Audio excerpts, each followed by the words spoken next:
put on my sunglasses because I'm a douche. You should, dude. Such a douche. I'm all for it. I have to be mysterious, turn on a different personality, starts rolling. I'm like, yeah, recording has been such a crazy experience. Yeah, dude. So Mercy Collazo. Collazo. Collazo. Yes. Is that Italian? No. Sounds like it though. It's Puerto Rican. No. Puerto Rican. The Yeah. Collazo is. There you go. Yeah. It's colossal. Collazo. Colossal. And then Shawnee Boy of Glass Battles. Shawnee Boy Yes. of Glass Battles. What's your last name, Indeed. Sean? My last name is Augustine. I like that, dude. Yeah. You didn't want to be Sean Augustine? That's a rock star name. Well, Glass Battle started off as a band, and then that was in 2008, and it was me and another singer. Her name was Tanya. It was a 5-piece, and then we kind of dissembled at a certain point, and then it became my solo project. So at first, I wanted to just do Sean Augustine as a project, and then my bassist was like, "No, we've already done so much. Even if we all disband, you deserve to kind of keep the connections we've made. That way, you don't have to reintroduce yourself fully." It's always weird, yeah, the disbanding or the breaking up of a band. Even Panic at the Disco, Brandon just was basically the band. Right. And even, dude, that was the same thing with my band kind of fell apart right when COVID hit. Yeah. Oh. And it was for the best. Was it? Yeah. What type of music? It was indie rock pop. Nice. And it was kind of the same thing. I was kind That's of... what you're doing still now, right? Or similar?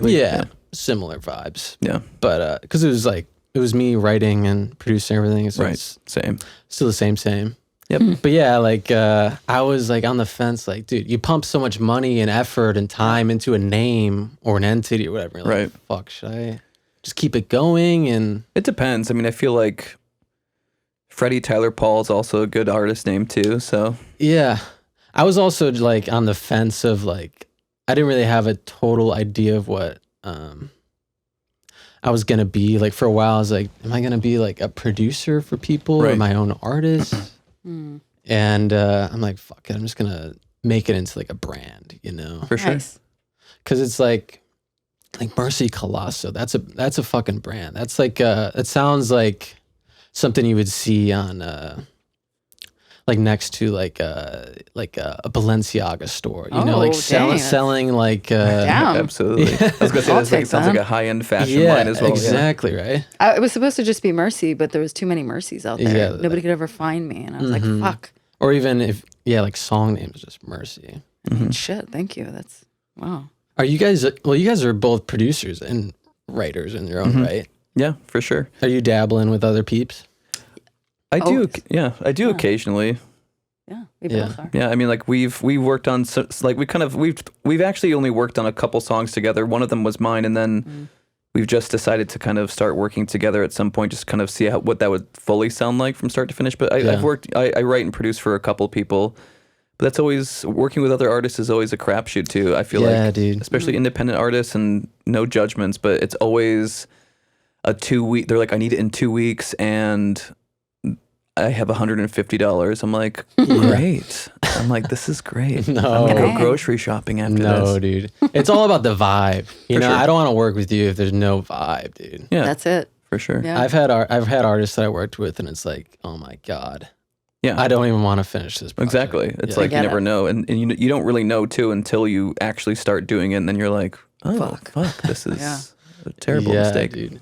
It's funny when I went to see Tears for Fears and Garbage was opening for them over the summer, and then I saw you announced that you were playing with them. Yeah, I went on tour with them last summer. Yeah. In June, end of June to the beginning of July. And then the wheels kind of fell off. Yeah, it was halfway through. I mean, it was. I mean, across the board, it was a life-changing experience. They're my favorite band. They have been since I was in 5th grade. Really? I'm not even saying that to blow smoke. It just happened that way, and I'm just kind of like, this is great. So obviously, it was the most pressure I've ever felt in my life. I'm like, I have to be the coolest person in What's the the world. singer's name again? Shirley Manson. Shirley Manson. Yeah, she did the Bond theme, didn't she? Yeah. That shit's awesome, dude. Yeah, that was So incredible. rad. They actually just performed that again this year for it was, what was it, 50 years of Bond or I something believe like so, that. Yeah. I can't remember the name of it. But it was over in the UK, and they had her and Shirley Bassey and the Philharmonic, or I'm probably I'm just making stuff up. I'm like, they had but they all did kind of the classic Bond songs and Yeah, stuff. it was like the orchestra and everything. Yep. Who's the best? What's the best Bond theme? I think The World Is Not Enough by Garbage for sure. You think so? Yeah. Yeah. I've never seen one Bond movie. No? Yeah, I know. Bruh. I know. Really? You got to get on that, man. No. You've never seen one? No. Did you ever play GoldenEye and N64? No. Oh, no. But I remember Halle Berry coming out of the water. Yeah, she's a babe. That's all I remember. That's all I need to remember. I remember when I saw that. This is just a stupid side story. But like I was in the theaters with my friends, and one of my friends just yelled out, "Look at those boobs!" when she came out of the water, and like the entire theater started laughing, kind of like ruined the whole thing. That was it was great. Yeah, I remember the first boobs I saw was. Remember the movie Airplane? Yeah. Yeah. I remember that. Like some. They're like going. They're like. You remember that movie from No, I'm trying to remember. Like, Showed their titties. In like, when they're about to crash, or they're all assuming like the crash position. You remember that? I don't know if I remember the boobs in that movie, but and it was literally for 5 like milliseconds. This lady runs in front of frame. I think she was like the flight attendant, and she jumps in front of frame with her tits bouncing, and then leaves frame. And you were just like, yeah. I was like 7 or 8. I'm like, I'm just gonna replay this scene a couple times. Mine was Showgirls. Showgirls. I've never seen Showgirls, even though it's also like a gay staple, which is have crazy. you never? No, I mean like I know like all the like or the Versace and stuff, but I've never actually seen it. Oh, we've got to watch that. Yeah, that was it's the best. it's funny like dude, that's legendary. Mine was Leprechaun, I think, Oh, which is so weird. There's like a part where like this guy like I guess like the Leprechaun, there's like this like giant like. What do you even fucking call it? Like a warehouse fan or whatever, with huge spinning blades, and like it was like a gyrating naked woman. He got like really close to it and it like chopped his face off or something. Oh, fuck. Leprechaun was in the same vein as like those troll movies too, dude. You remember those? I don't know. No. It was like bad 1980. Oh yeah. Just like bad makeup, bad directing. Yeah. But it was a spectacle. And also still kind of, Leprechaun was still kind of scary to me. I'm like. Right, yeah. And Jennifer Aniston was in it. Jennifer. Oh, yeah, that's right. And they made like 12 of them. Yeah, right. Dude, at some point, like, there's movies like that where Bond is kind of that same vein where they just keep pumping it out because people will come and see it. Yeah. But it's like some movies like Fast and the Furious. Like, dude, stop making this fucking movie. Yeah, that's one of the franchises. I'm like, this is not necessary. Like, and also like kind of like the struggle to find a clever name for each movie, where it's like fastest and most furious. Right? Like, yeah. I respect it though. I've only seen 2. Yeah, I couldn't tell you. I've never seen any. I've seen like the first 2. I mean, like it's like it's just all CGI now, and that's just all movies are, and it's like. It's also just like, I'm like, I don't give a shit about what's happening. I'm like, the cars are, I'm like, I don't give a fuck. Yeah, the cars are all, they're all like, half of them are like tanks or like equipped with weapons now, or like, oh, Jesus Christ. Like gravity defying and shit. With a hot chick holding a fucking flag. Yeah, exactly. Yeah, over it. Or, yeah, what else is there? Like even the Avatar movies, like I think James Cameron like pumped out like 4 or 5 of them. And he's just like, he makes bank. This is gonna be a fucking hit, dude. I mean, and it is a hit. Yeah, it is a hit. It's interesting though, because it's a hit now for different reasons than it should have been as a sequel. Right. It's a hit now because a lot of the younger generation is like not familiar with it at all, and they're like, "This movie's fucking crazy." I'm like, it's also like 13 years late, but that's what I'm saying. It's like, what the fuck?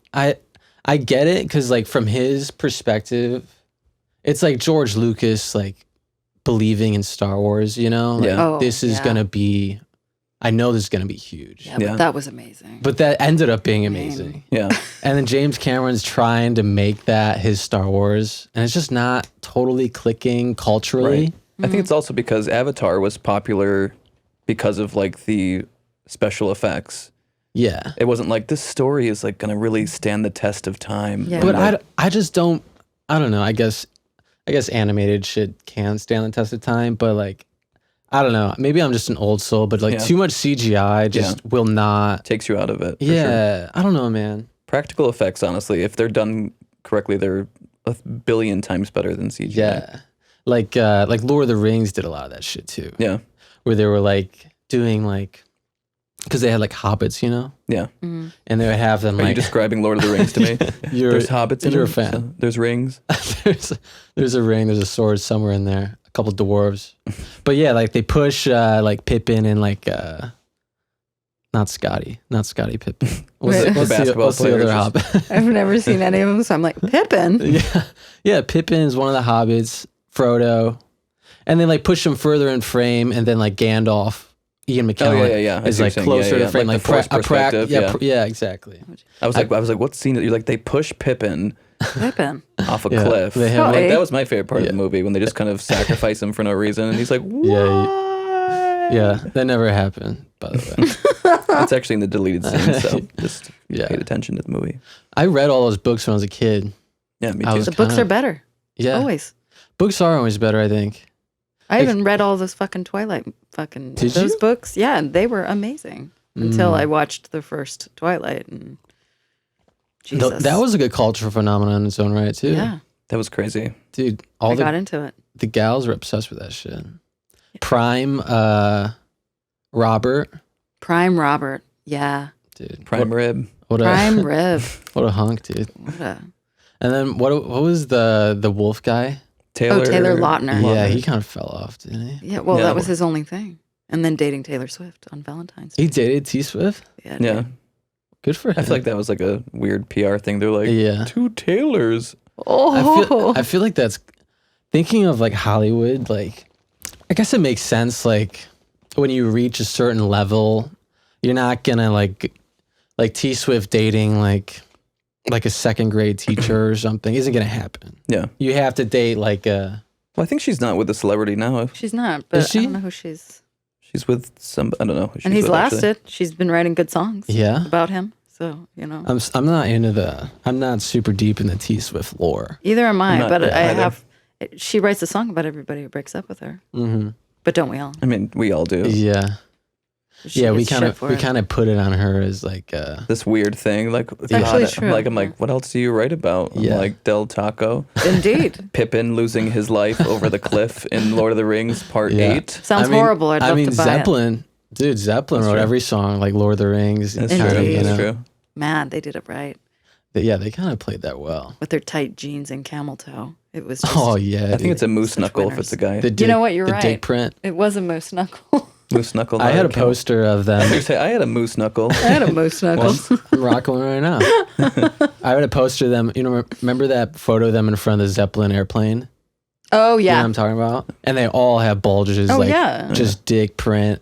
But like. Dick. They looked good. They didn't have lojas or anything. They didn't have any cupcake candies. Well, when you're a rock star, although it's like not super hip to have tight like pants anymore for some reason. It should. I feel like they need to bring that shit back. I'm still into it because it's like because it shows off the form, bro. Yeah, dude. Yeah, I also think that like for me at this point in our everyone's generation, like it doesn't matter. I'm like wear whatever makes you look or feel best, you know. Yeah, well, I want to see the bulge, Sean. Yeah, I want to see the bulge. I want to see the bulge. I'm like gray sweatpants all day, every day. I'm like, that's my rock star outfit.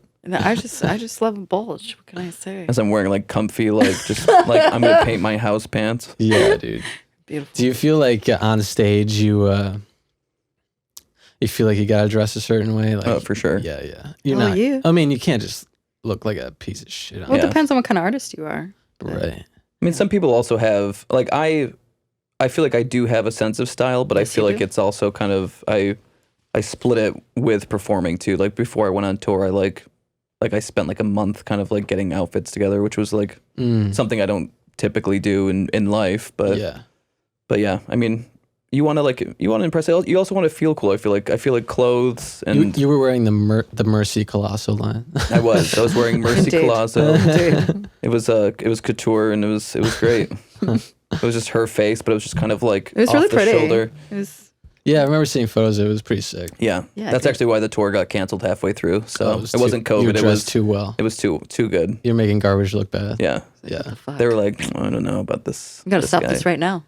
Wearing this off the shoulder number from MC Spring Summer MC 2025. Oh my God. Isn't that weird? Like those high end brands, they like when they don't sell shit, they like burn it so no one else can wear it. It's ridiculous. It's insane.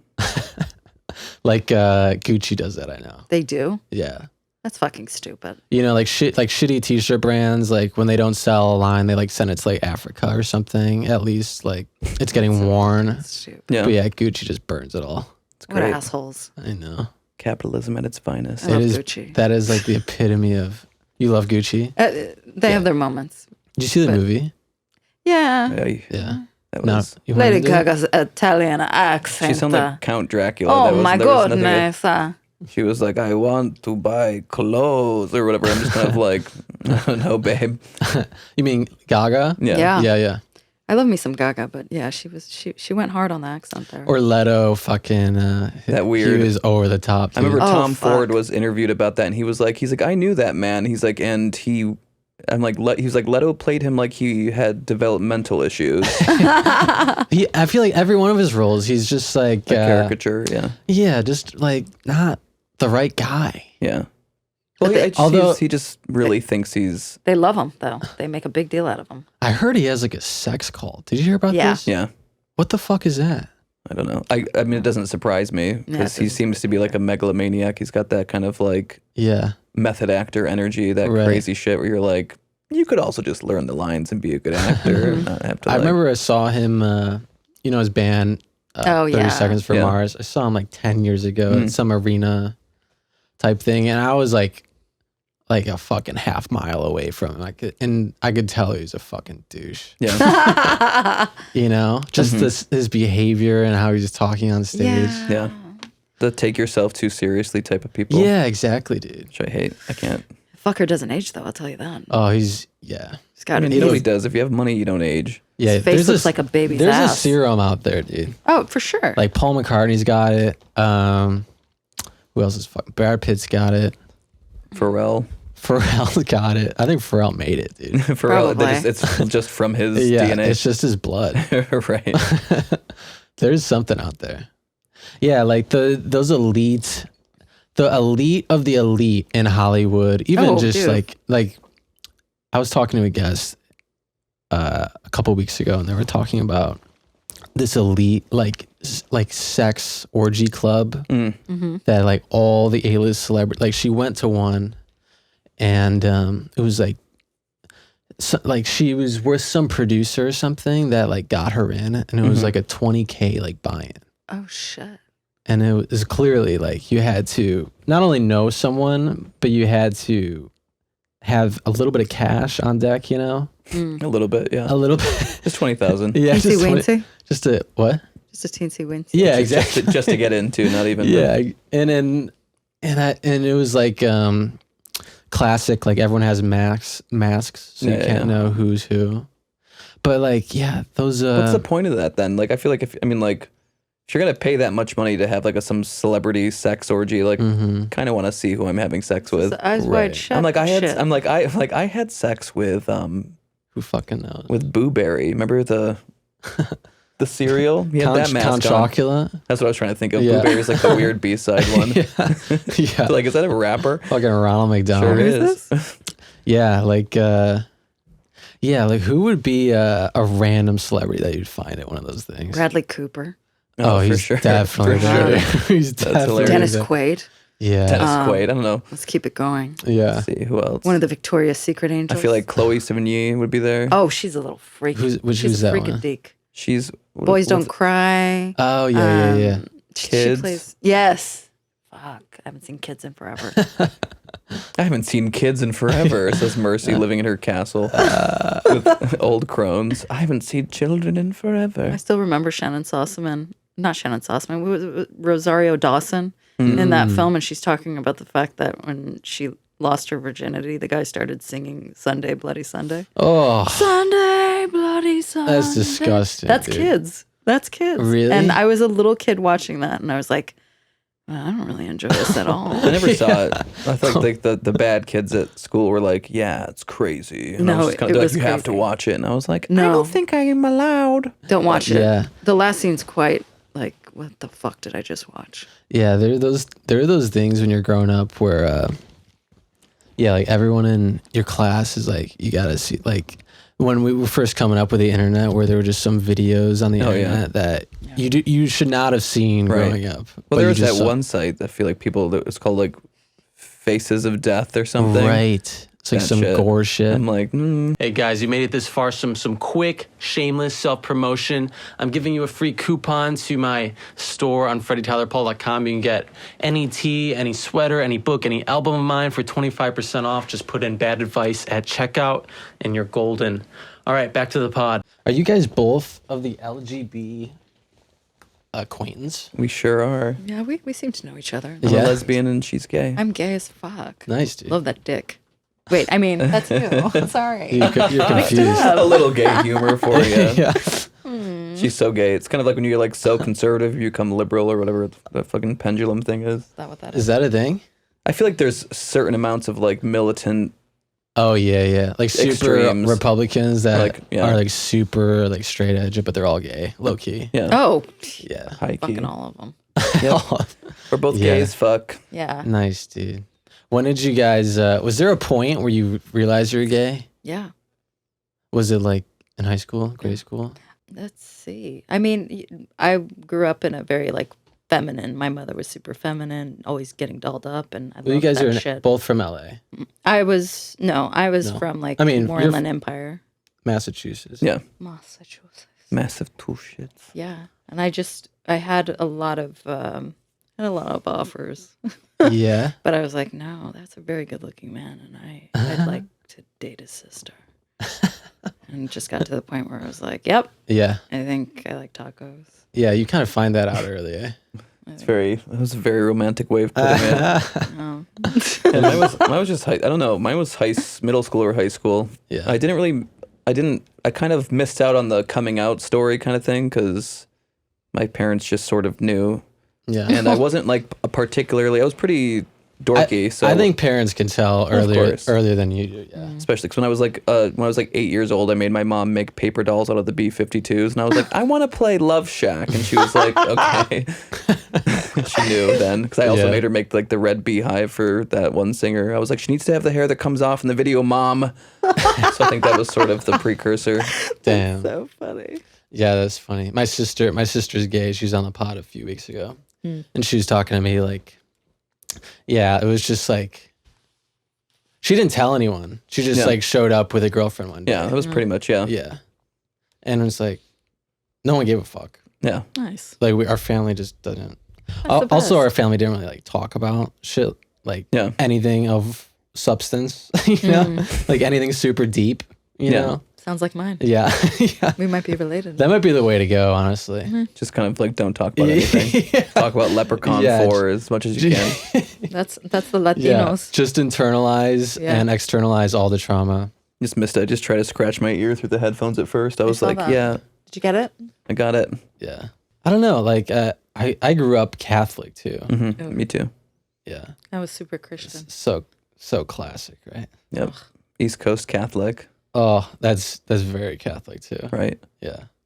That Massachusetts Catholic. Yeah. Very. But it's also kind of like, because I mean, like Catholics are probably the most like, who gives a shit Christians, I feel like. Yeah, there's definitely worse Catholics. Like the most guilt for sure. But like they're kind of just like, well, if you can figure it out. Or maybe that was just like my church in Pittsfield. I think I would say there's more conservative, like Southern Catholic parishes, you know? Dude, yes. Is there a lot of Catholic parishes in the South? Yeah, I guess they're more Baptist or Protestant or something. Dude, it's all the same shit. Yeah. It is. They're all just like twisting the same words, you know? Right. Yeah, like, my sister came home and I think we were going on like vacation or something. And she just brought her girlfriend. We're like, guess this is happening, you know? Nice. Yeah. Was it a roommate? No, Quotation I don't think so. Regardless, it was like just no one gave a fuck. Yeah, that's awesome. And like I just wasn't very cool, so I wasn't very social anyways. So like I wasn't bringing people around until college. Right. And by then I was obviously just whatever. Yeah, I'm in the same boat. I was a fucking loser in high school, dude. For sure. And I I was not slaying, as they say. I was not slaying. I was not. Yeah, there was no riz. There was no riz. Was not serving. I was not. I ate. There was lots of crumbs. I didn't eat, and there was crumbs everywhere. Yeah, but did you ever like mess with women before? Yeah. I've had experiences with women too. Yeah. Well, are you like that's right? Yeah, damn straight. Well, are you guys? I remember you telling me you just got out of a relationship, eh? I did. Yeah. Yes. It was it was long. You know, we were together for about 11 years. Holy shit. Yeah. But yeah, we're family. It's still very copacetic. Yeah. It just was a new transition. Were y'all living together? Yeah, we still do actually. So at the moment, it's kind of the middle of we're just figuring out the next thing. I'm going to be getting my own place and stuff. But very supportive of each other. I kind of lucked out with that. Like our relationship was pretty great across the board, and that's good. And I think it's just one of those rare stories where a relationship just naturally kind of runs its course. And I don't think that's rare, man. I think it's like, especially that long. Yeah. Like that's a long time to be with someone. Yeah. Well, I think it's rare. I guess there's no like elements of drama attached to it. It's kind of just sort of like, You didn't block each other and not yet. I'm like, actually, fuck this. I'll get around to that. I'm kidding. Fuck it. Okay. Are you in a relationship, Mercy? No, just enjoying life right now. Hell yeah, single life. Yeah. Same. Hell yeah. Hell yeah. Living it up. Living it up. Yeah. Single in LA. Like we're all single now. Yeah. Yeah. This is great. Yeah, I feel like LA is a place to be single, right?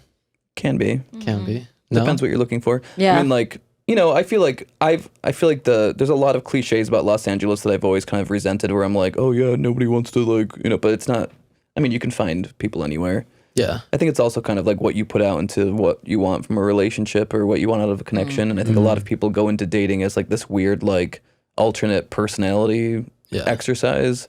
Or I know a lot of people too that like date as like an activity, which I don't even understand because I'm just like, if I don't know you or like you, I'm not going to probably want to get dinner and like, Yeah. Well, maybe we go to that elite sex orgy after this. Sounds like fun. Yeah, I've got 60K just ready to go. That. Yeah, I'll take a little. Got a couple of Halloween masks in there. Fun. Quick loan. My banker's got my back. Oh, for sure. Perfect. I mean, like I'll just text them. They'll be like, 20,000. That's it. What? So y'all aren't on the prowl.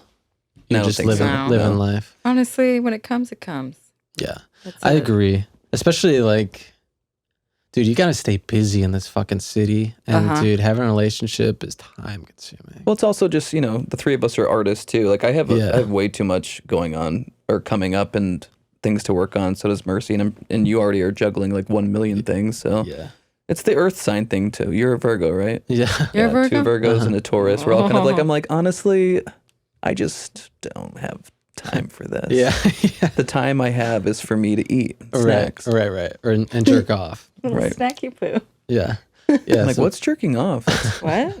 I figured that out last week. It's awesome. You guys should try it. Oh my God. You put your hand on the top of your head. Noted. Yeah. You hum really, really. You like. Sounds amazing. It's like, with like you're making a fire. Yeah, I love that. Beautiful. And your balls explode. You start peeing. You start peeing. Yeah, it's fucking awesome. I love that. Scoot.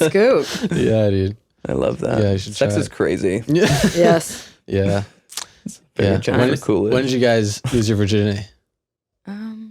Last week too. Yesterday. You find out I haven't. Yeah, I'm like. Yeah. Still working on that one. A little thinking. Yeah, Many times over. I mean, what do you consider being a virgin? Yeah, I guess that's the thing too. Like some people consider sex different things. Like, is third base sex? What is third base? What's third base? Like anal. Is that? Yeah. That seems a little bit like I don't remember that. First base is kissing. Yeah. Second base is over the shirt or under the shirt. I think third is like seeing each other during the daytime and not. Third base is just like having a phone call for longer than 15 minutes. Right. Yeah. And anal. Anal. Yeah. It's kind of like it's a marriage. Yeah. It's like stealing third base. I think I lost my virginity in college. Yeah. Or high school. Late high school or college. Yeah, same. I'm on the cusp. Yeah, me too. High school, I can't remember. I was just having so much sex. I can't remember. I mean, like it's just like it was all a blur. When wasn't I having sex? That's the truth. Last 15 years of a blur, man. Having sex right now. Yeah. It's a vague term these days, dude.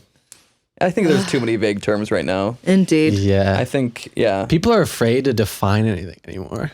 Well, they're not, though. I feel like people are willing to make as many subgenres as they can to not be defined. I'm like, every single category of everything. I think I'm not going to bring up the topic, but I had like, messaged you. I was like, all these things are like the new sandwich artist, where it's kind of like Subway's version of being like, you make sandwiches or like you're a cashier. Like my thing though is must we need to be defined? Like I feel like, we've worked so hard to kind of just be like, not general, but like, hey, we're all the same shit. I agree.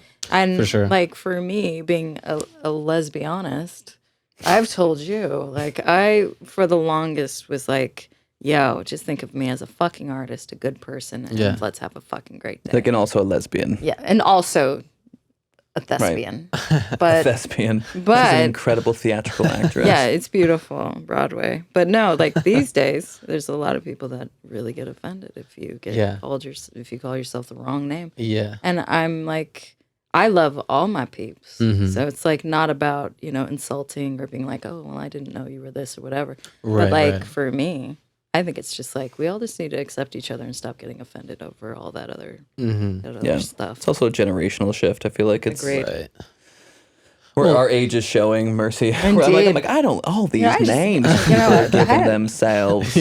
Back in my day. It's also just kind of like, relationships and stuff. People are just, even music now, there's just like so many like kind of made up genres. I'm just like, that's not a genre. That's just like indie rock. They're like, no, it's like a post shoegaze. Post garage. Right. Yeah. I'm like, you're a post garage. I'll show you a post garage. Like indie rock was just, you just weren't signed. Yeah. Right. But then it became a sound too. Right. Then it was like Franz Ferdinand and all of them kind of created the sort of like zeitgeist of that actual sound. Fucking loved it. Yeah, I miss that music too. I miss good old like I just like miss a variety. good rock band. Yeah. Now everyone is their own artist, which makes it makes sense. Just because the bands are expensive. It's true in terms of like you get paid $200. You gotta split that with 4 or 5 guys. I'm like, no, you don't. I'm like, bitch. I'm like, you want to get paid? You can just write and produce your own songs. Too. I'm like, you don't have to play with me. I'm just kidding.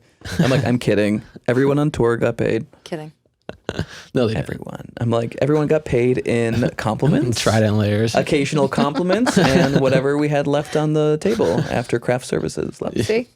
Yeah, dude, that's a rough. And were you guys all touring in a bus too, eh? Yeah. Yeah, that's awesome. It was awesome. We found this amazing bus. It was just like, it was completely just decked out and so much fun. When you parked it, like the walls would expand, so it was like basically it's bigger than my apartment. It was humongous. It was awesome. It was also a challenge because like none of us have ever driven a bus like that before, and Logan, my bassist, luckily just happened to have been a truck driver at some point. Sick. And so he was like, I can do it. And I was just like, okay. Because like I'm like, I'm not. But he immediately backs it into a home and. Well, we actually we had a little bit of an accident like on the way. Oh no! We flew into Virginia, and then when we got the bus, we drove that. When did you hop on? I have no idea. On what was the show? Wilkes-Barre? Pennsylvania. Yeah. Anyways, but when we were driving to Pennsylvania, there was like this one area. There was like this like tiny bridge, kind of like foliage like covering. Like it was beautiful, but like we like knocked off like part of the mirror and some other shit. No. And that was like within like Did you, like glue it back on.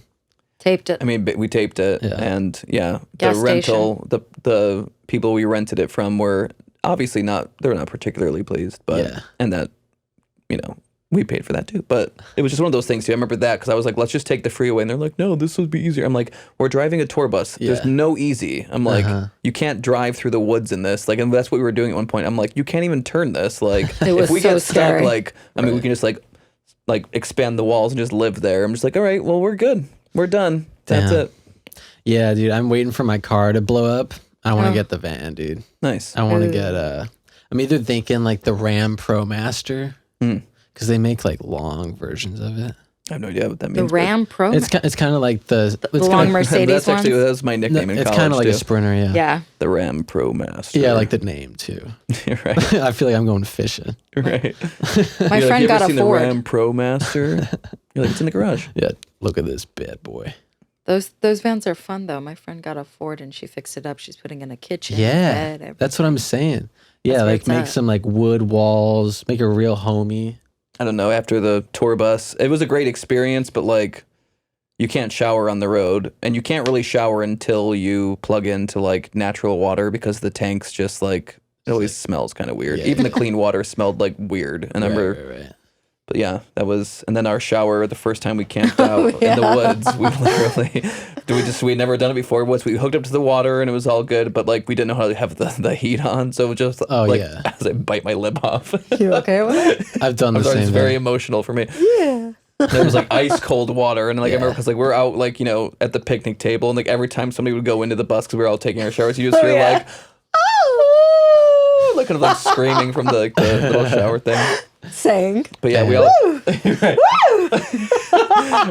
we all got COVID. So it was amazing. It was good times. And did you all get sick? Everybody. Wow. Everybody. I can't speak specifically for Garbage's camp, but I know the majority, if not all of them, got sick too. Do you remember us 4th of July at the Walmart parking lot and me just like sitting there like, oh yeah. Shit. Yeah. Oh shit. That was the worst. There was one moment where we all had it on the bus. Oh no. Except for Sang. My friend Sang he's also an artist as well. He goes by SNG, but he's kind of like a very efficient machine. He's just like all energy, just kind of like burns illness. Like he didn't get sick. He was kind of like, I feel fine. And I'm like, we're all like, get out. But wait, did you guys all like you all got symptoms at the same time? It was kind of staggered. It was like Ryan got sick first. Oh, he got sick like the second or third night. And he was just kind of like, I'm gonna go back to the bus afterwards.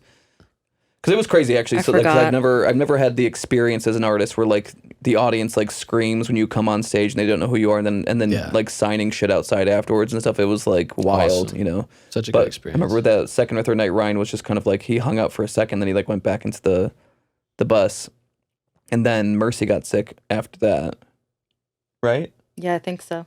Remember you had that like one night where you just like wrapped in blankets, like it's just all that was like showing was like your head, and you just like came out of the bus and you were just like that was horrible. Just zombies. And then like I kind of was like, I'm fine, I'm doing good. And then like kind of like near the end of it, I was just kind of like, I felt myself not slowing down, but I felt myself kind of like when I would stop moving on stage, I felt it like as kind of like I could just like go to sleep right here. But we made it through. Luckily we had a decent rider for the tour, so like we had Gatorades, Pedialytes, and whiskey and vodka and stuff. Like the whiskey was honestly like a good help. It was like after a few. That's like the antidote. Yeah, after a few, you kind of don't even care that you're sick, so it's great. It's kind of like mind over matter. You're just spreading it casually. Absolutely, across the country, meeting children, meeting the elderly, coughing on fans. It was so beautiful. Yeah, absolutely, they deserve it. Yeah, we had a coughing contest at one point too. It was a awesome. Deep connection.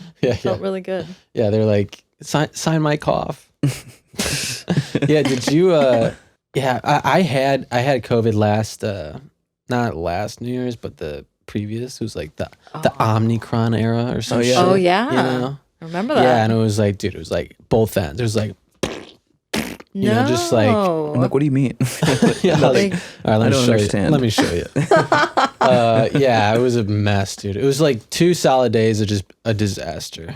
Yeah, I think that's what we got too, because ours was in June. It was like still that year's variant. I got it when the pandemic started, or when we had the lockdown started. Yeah. Same. I was sick day one, and I didn't feel sick at first. I remember I was watching a movie with you were John, patient zero, bro? pretty much. Straight up. I was like biting people. I'm like, bring me on tour, Shirley. And she's like, no. I'm like, ah. But no, I just remember John made us dinner. We were watching some Pixar film because we were just kind of like, doing a lot of like dissociative Disney movie watching, being like, everything is okay. And like he made like steak and mashed potatoes and all this shit. And I was like eating it and I was like, this steak tastes rotten.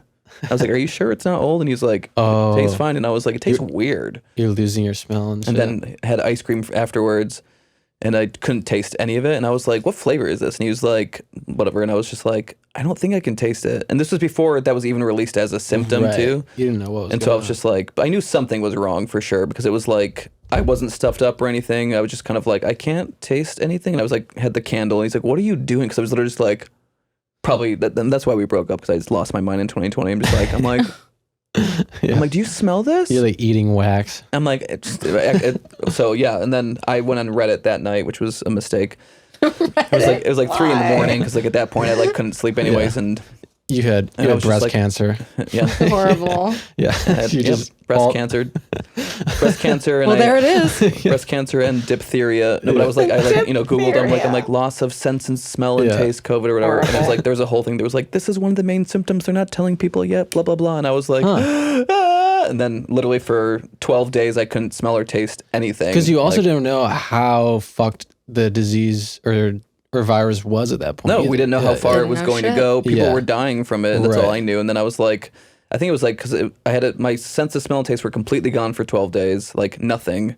Like it was just the weirdest experience. Like I've had stuffy noses where you can't taste or smell when I'm really sick in the past or whatever. But like this was like just like a switch was flipped. And I was just kind of like eating foods that were like kind of like an adventurous texture. I was like, I'm going to really find something to enjoy about this, But you're just eating like Gerber's baby food. Yeah, that was, great texture, Nothing kind of like, backwards puke to really. Dude, yeah, I would have been just eating kale and just slimming down at that point. I mean, at that point, I was just like snatched. I also wasn't drinking at that point either, just because I was like, I don't even want to know what a hangover would feel like during the pandemic, because you probably just slip into a coma. Yeah. So I was just drinking coffee all the time. That's what and then I learned 3D animation and stuff. Oh yeah, dude. I was just fucking had nothing else to do. I was sick for probably like close to 7 weeks. And so during that period, it was like either like have like existential panic attacks or, that was the best part about COVID. It was like everyone like, no one could do the shit that they were doing from the day to day. And like, wow. Yeah. Everything I was doing is irrelevant. It was wild. Yeah. Mm-hmm. It was also amazing. Like some people were just totally just blowing it off and just like spiraling. Oh, so many people. Also like I know so many people were just kind of like, I'd call them be like drunk at 10:30 in the morning on like a Wednesday after, like, and I was just like, to each their own. I'm like, what do you do all day?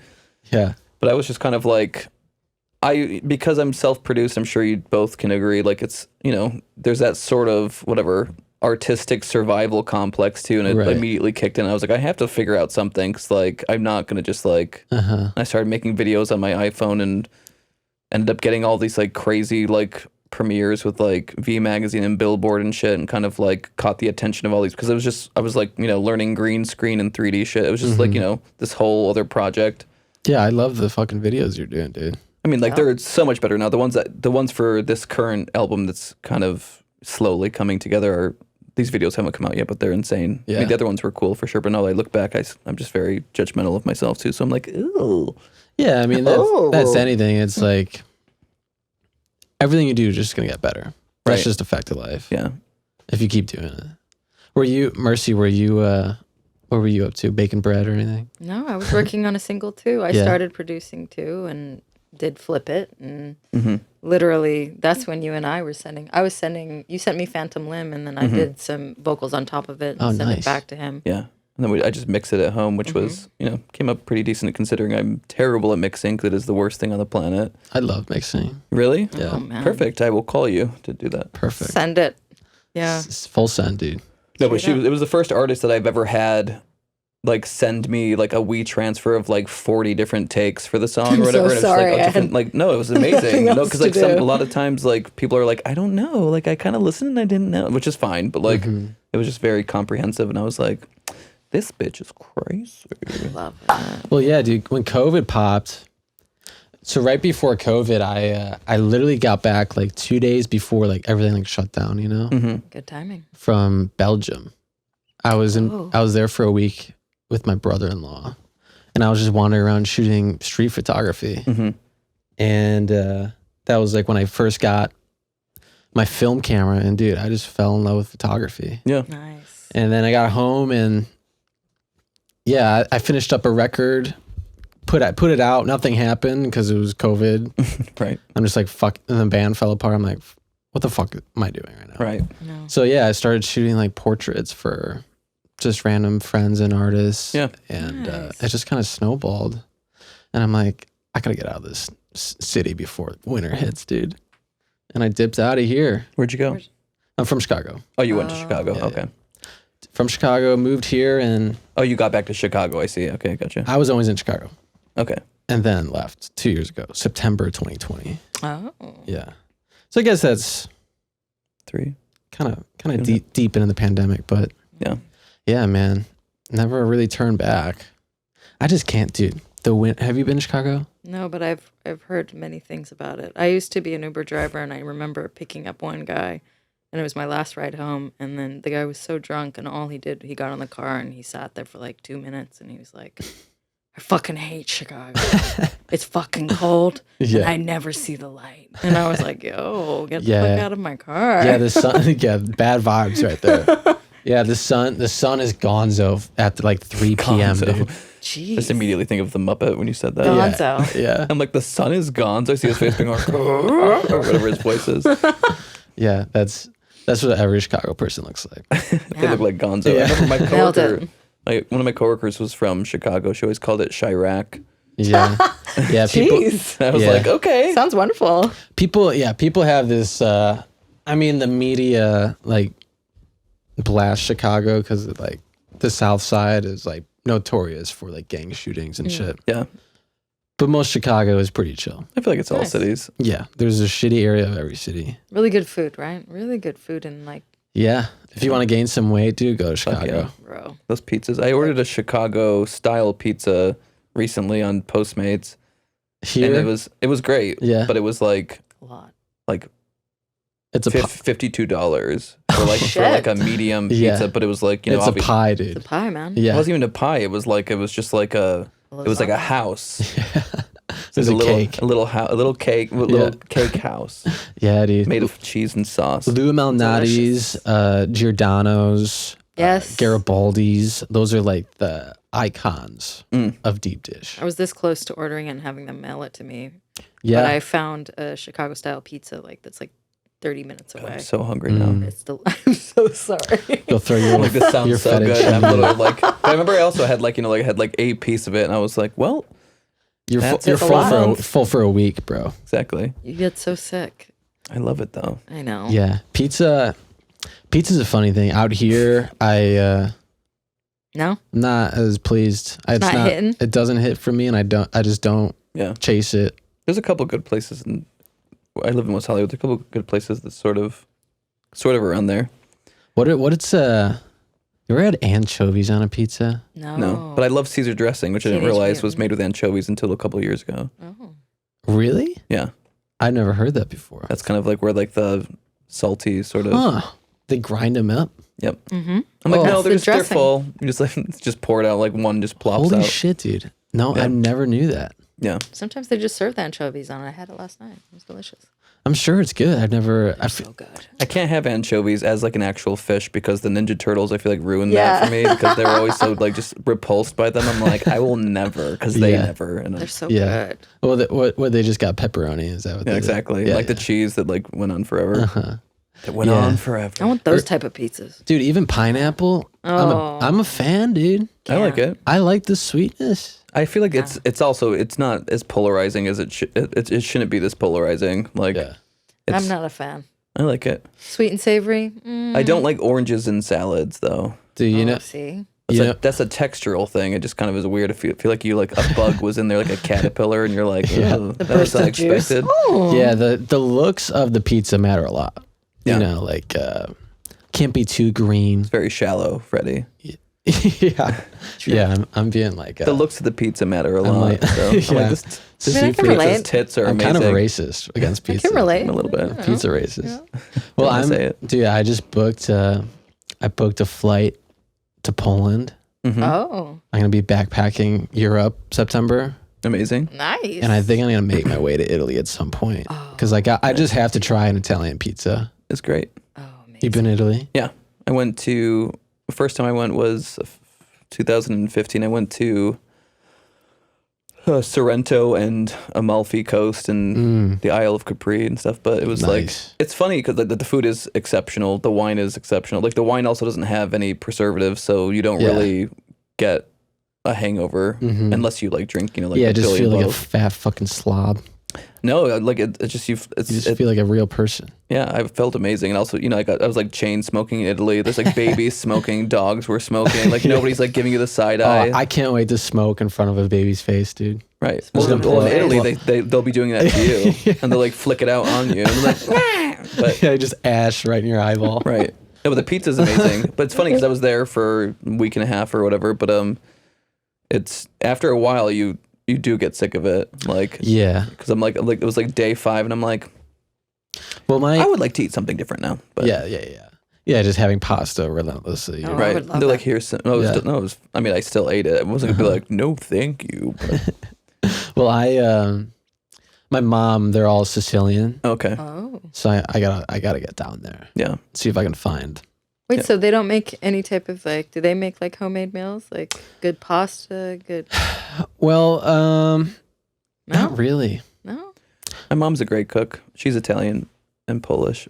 My mom's family's from Calabria. Calabria. Is that? It's like southern Italy. Yeah, southern Italy. I'm drunk. Oh, that's like southern Italy. That's like the hillbillies of Italy, right? No, they're actually one of the richest. Oh, really? Yeah. Okay. Well, actually, I think Sicily is the hillbillies of Italy. Is that? I think people look at them as like the trailer trash. I think. Oh shit. Yeah, like us looking at like deep Alabaman or something. Like us looking at like North Hollywood. Yeah. I'm kidding. Or people in Long Beach. I've lived there a lot of times to know that, guys. Okay. And I'm in Long Beach, so I can say that. I don't know. I haven't plotted out where exactly I want to go. I'm just like, I'm mostly going there just to flesh out a bunch of photography shit. I like that's what you're going for. You're like, I'm just going to take some photos and just, Well, that's the goal. Because I want to do like a big gallery around it.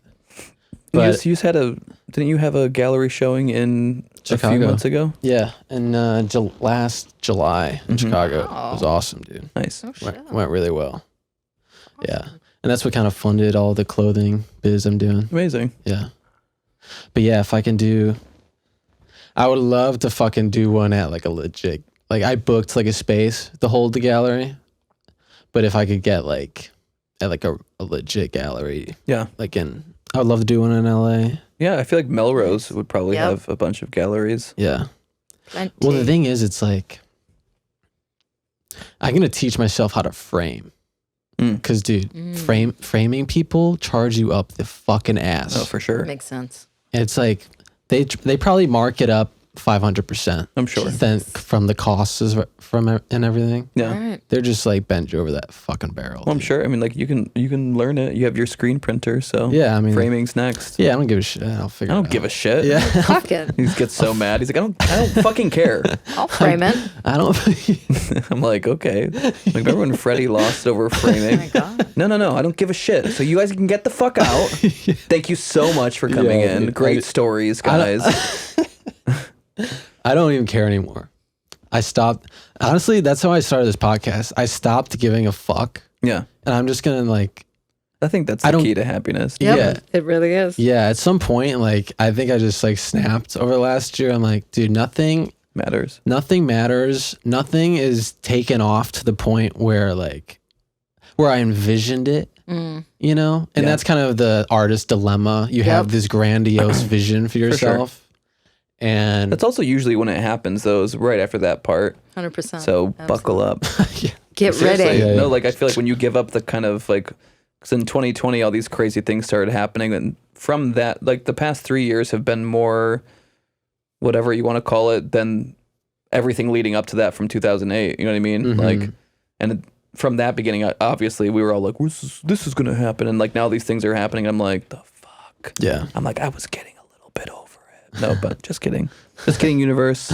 Yeah. Universe is like, we don't care. Well, that's the thing, too, is like, it's a lot of fucking work to get to that point. It's not, and nothing is overnight with this shit. Right. And some people, I mean, for some people it is overnight. But a lot of those people aren't even doing any of the work though. Right. Money and whatever. Yeah, just pump all the money into. Just pump. little pump. Half of those people, just a sensible pump. Yeah, they don't give a shit, or it's nepotism. Yeah, I mean, Lil Pump is a perfect example. Oh, because he's just like one of the least talented people I've ever seen. Never even. I don't pay attention to the Lils unless they're Lil Kim. Little Kim's probably kind Lil of Jon. Little John, Little Wayne, Little Kim. Yeah. That's kind of it. Like that's about it. Yeah. Little House on the Prairie. Yeah. Lil's kind of played out, forget. dude. If you're still putting Lil in front of your name, well, that came back out of nowhere again. I was like, that's a very like late '80s rapper thing. And like that was like a joke your like out of touch relatives would make to be like, my rapper name would be Little blah blah, and I'm like, yeah, there's another one. Yeah, you're either Lil or Big. Oh, that's Little Big, Little Big, Little Big, Big Lil. Yeah. I don't know if even like band names like that, like the indie rock era, like everyone was like Portugal the Man, Florence and the Machine, Marina and the Diamonds, Foster the People. Yeah. And then even earlier than that was like the Hives, the Vines, the Killers, like everything was the something, the Beatles, the Supremes. The Supremes were such losers, right? For hopping on that trend. Fucking G's. Get out of here. I know. I'm kidding. That was the good old days, bro. That was Like that was the era of fucking labels just fucking you over, dude. Just like low key fucking, or the managers even. And the music was so fucking. It was so good. Like, well, it's because they weren't doing anything else but making music. Yeah, right. That was their craft. It wasn't like I gotta do this, I gotta do that, I gotta. And also, they loved like the music was just so highly respected, and it wasn't about. Yeah, it was actually profitable. Yeah, well. Oh yeah, that too. That too. I mean, the pool was small. We have an oversaturated market, and it's just getting more and more oversaturated, and with a lot of that's shit. why you have to like cut through with something that's authentic to you. I feel like if you're not being authentic to yourself, you're gonna just sink to the bottom. Mm-hmm. And that's why I can't stand like even like with like a lot of newer artists or even some of my peers too. They're kind of like doing this like dog chases its tail, kind of like everyone's copying each other. I'm like, where do you think this is going? Yeah. I'm like, you don't have the money. The people that have the money are already successful with these songs. Mm-hmm. And yeah, it's a trend now because they're successful. They didn't get successful because those songs exist. They got successful because they have backing and funding. Yeah. And now with like everything being, streaming and radio play and everything's pay to play kind of thing, like or payola rather. It's such bullshit. Mm-hmm. It doesn't matter. You could have the dumbest song of all time. You play it enough times that suddenly everyone's like, it's all promotion. Right. And so it's just like now's the time to not give a fuck. Like just be yourself. Yeah. Just be yourself, guys. Yeah. It's the most cliche. The secret is have no talent but have money. Yeah, pretty much. Yeah. And you're golden, bro. Well, I am. That's any industry, the exact opposite. I mean, you could have like the shittiest like broom ever, but if you know the guy who puts those on the middle shelf at Walmart, you're gonna sell them. Yeah. Totes. If you know the guy that puts them on the, I love that. I love that. I'm gonna break down this metaphor. I'm like, if you know the guy that puts the broom, we all need a you're broom. Gonna sell him. It's Jose down at the local Walmart. I'm like, yeah, he sells all the brooms. Gotta thank Jose. No, he puts them in the middle of them. Bless his heart. And that's why everybody will buy them from him. I think that's another life hack. Just go to fucking Walmart, put your fucking CD on the shelves, and see if. And they nobody won't will buy know it because nobody buys CDs. Yeah, they won't know. You just scream Spotify over and over, just like running around Walmart. Yeah, I still love CDs, dude. Obviously, yeah, they're great. I love vinyls. Vinyls are big, but they're too expensive, especially to make. I'm like, I love them. They're like a little piece of art. Well, yeah, we love them too, Mercy. They're just expensive. I don't give a shit. I love Lamborghinis too. Well, seriously, I love hot air balloons, but okay. But some of them are cheap. You can get like if I made one, it would have to be like $15. If I made one, it'd be $47. Yeah, probably. And if I made one, so it'd be $150. It's a little bit more expensive. Well, you can do like I love the fucking ones where they press them like. Have you seen how they make vinyls? No. They're like plastic beads. Oh, okay. Oh. And they the hot press comes down and melts it with the groove of your record. And you can basically do any any colored bead, plastic bead you want. So that's how you get like the multicolored, like Tame Impala, those wild fucking colored ones and shit. I love like the see-through ones to the colored ones. Yeah. I don't understand the way you just described that. I'm like, I'm having an existential crisis. I'm like, how the fuck does that work? How do you make music from that? You just like press like dots onto plastic, and you're like, right. And like some needle vibrates the groove, the exact song that. Have you seen Shaun of the Dead? Yeah. No. Remember when they're in the zombie? They run to their shed in their backyard where they have all their vinyls, and they're like going through which ones to throw at the zombie that's walking through. Yeah. To try and crack one over their head, and they're like the Batman theme. Yeah. Throw it. and then it was like Thriller. Keep that one. Yeah, of course. Yeah. I mean, that's not fair to the Batman theme either. To be honest, it's a pretty good fucking theme. Yeah. What would be an album that you would buy right now if you walked into the fucking the thrift store and you saw it and it was like $50? You're like, I gotta get this. Ooh.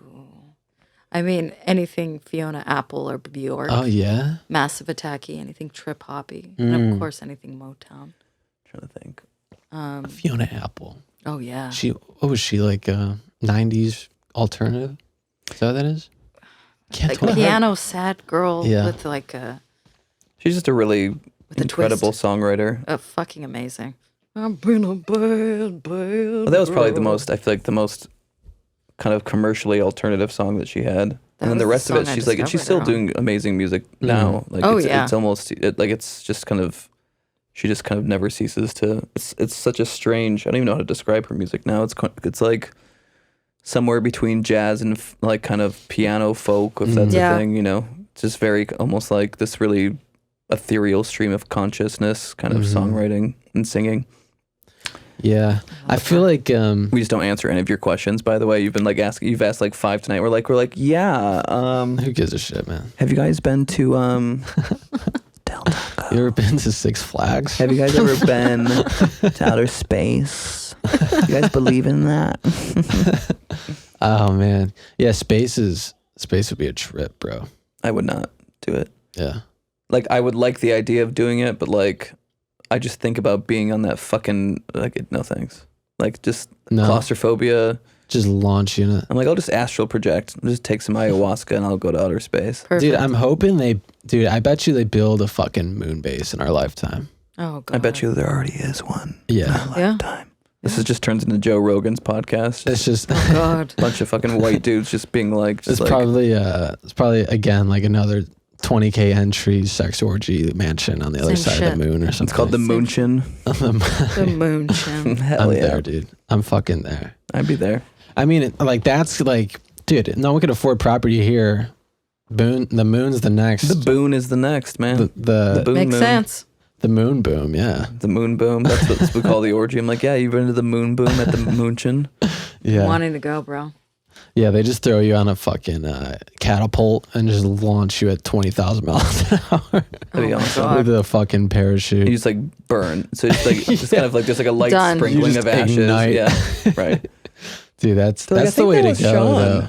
If you were to go out in a blaze of glory, how would you go? Oh God. Yeah. I don't know. I think that's how I want to go. You being catapulted into space. I mean, like if there was a catapult that could do that, as long as it's streamed on YouTube. As long as you like and subscribe, then fuck yeah. No, I would hate to be blown up. No. I would be blown up. No. Why not? How would I go? I don't know.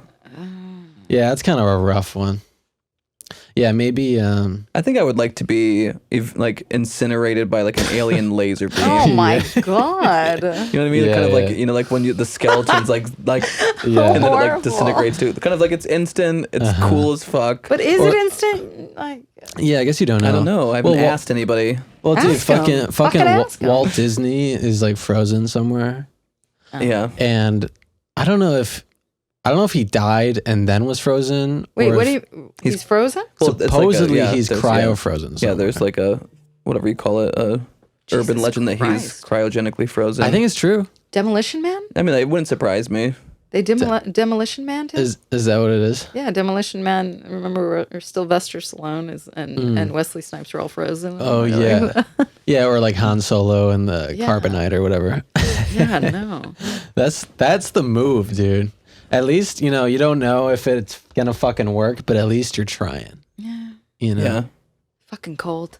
I'm like, what's gonna be funny is that like the Earth's going to die before we can figure out if that works. Right. I'm cool with that. There's gonna be a bunch of just like, Jesus, just like rich old white guys that are just frozen. Yeah, or like, if I was on my deathbed, I would probably. I'm like, this is getting better and better. Which is soon. I'm like, go on. Which is soon. Yes. I mean, like for you too, you're falling apart, bro. Oh, seriously.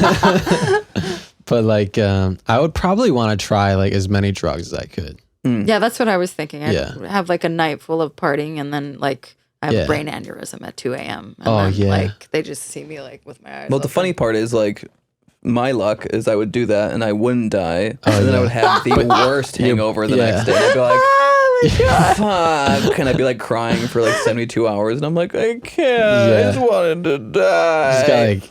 Just fucking drug induced a dementia or something. Oh God. Yeah, good times. And it somehow keeps me alive, so I'm just like suffering forever. No. Yeah, if you could fucking just do the biggest dose of like MDMA into and just like ride that into the fucking sun, dude. As you get catapulted into the sun. Pretty much. Yeah, I'm there. I'm fucking there. The shaman just injecting you. Wow, how beautiful. The shaman is just like some blonde girl at Coachella. Yeah. She's like, there's so much MDMA. Just wait. Yeah. Just vocal frying the whole time. It's literally. Have you been to Coachella? I've never been. No, me neither. I gotta go like once. I kind of want to go, but I kind of don't. Yeah. I have nothing against like crowds are fine, whatever. My thing is like it's just LA the access to the things at the festival. I'm like, I want to use the restroom. Yeah. I want water. I don't want to get sun fucking poisoning or whatever. 'Cause I'm Irish, Italian. Yeah. I don't want like to lose my friends and have no service. And can't find my way back to the house after. Like, it has nothing to do with the festival itself, which is why. What kind of shit that would happen to you? No, it would happen to me. I'll be like, what the fuck, guys, really? And like, saying, be like, sorry, I met these people from Colorado.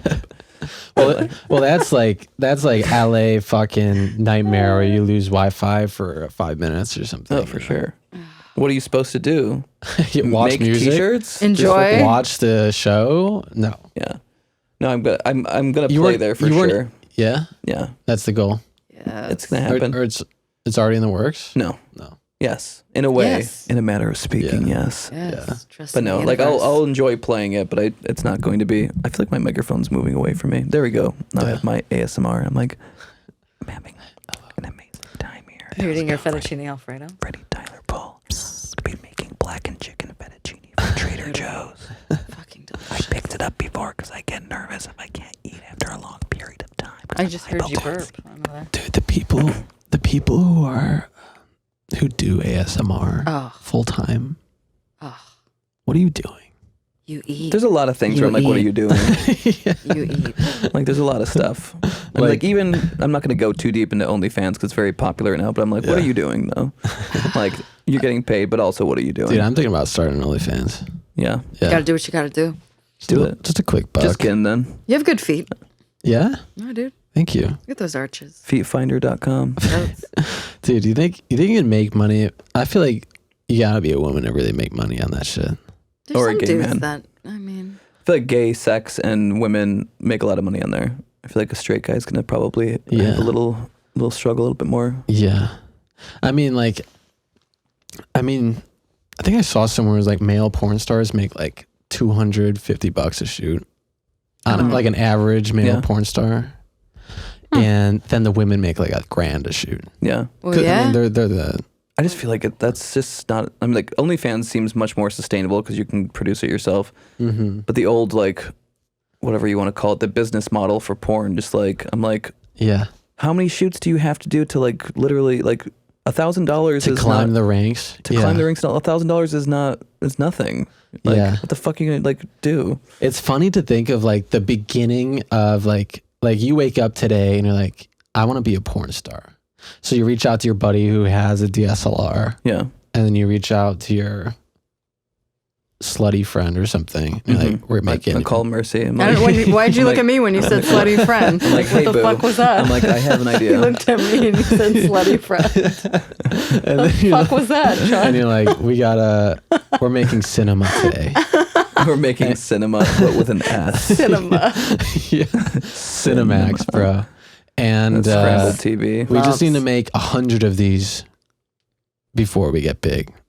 But we'll get there. But even if you... At least it's fun. At least it's a fun thing to make, you know? I guess. I don't know if I want that much video of me having sex. Yeah, that's also just my personal thing. I have nothing against anybody who does any sort of sex work or whatever you want to call it. Yeah. Whatever sandwich artist title they're giving it right now. Yeah. But like, I just feel like it just... the regular porn model, like you would have to like... If you get $1,000 a shoot, your rent's $2,200 in LA. You have to like have 3 shoots a month to kind of make rent. Well, that's the thing. It's like some of the starlets, like that are just the ingenues, they're making fucking bank too. But the thing is, they're in like the porn lifestyle where you're just, first of all, most of them are like 18, 19, 20, 21, and then like you're a MILF by 23. Right. And so it's like a short-lived career for those people, and they either spend it all like while they're making it, or they develop a drug problem because it's like... Well, it's also the culture used to be so different now too. Yeah. I think at least OnlyFans gives people kind of a secure, a more individual safe space. Yeah. Yeah, it's not some Brazzers producer. Right. You're not like you're not on Cahuenga in the middle of the like that island where all like the places are, and they're all like, yeah, you're gonna be a big star. You'll suck everyone's dick. And that was me when I tried to get a job at Wendy's. And I'm like, are you sure? That was the label exec hitting you up the other day. Oh, please. If that was the case, I'd be like, be fucking old McDonalding that whole shit. E-I-E-I-O. Where's my record deal? I'm listening Interscope. Dude, yeah. I mean, people, especially in this town, will do anything and everything to climb a ladder rank, you know? Yeah. Mm-hmm. Except work. Got that right. Yeah, actually except like get a job. Yeah. Yeah.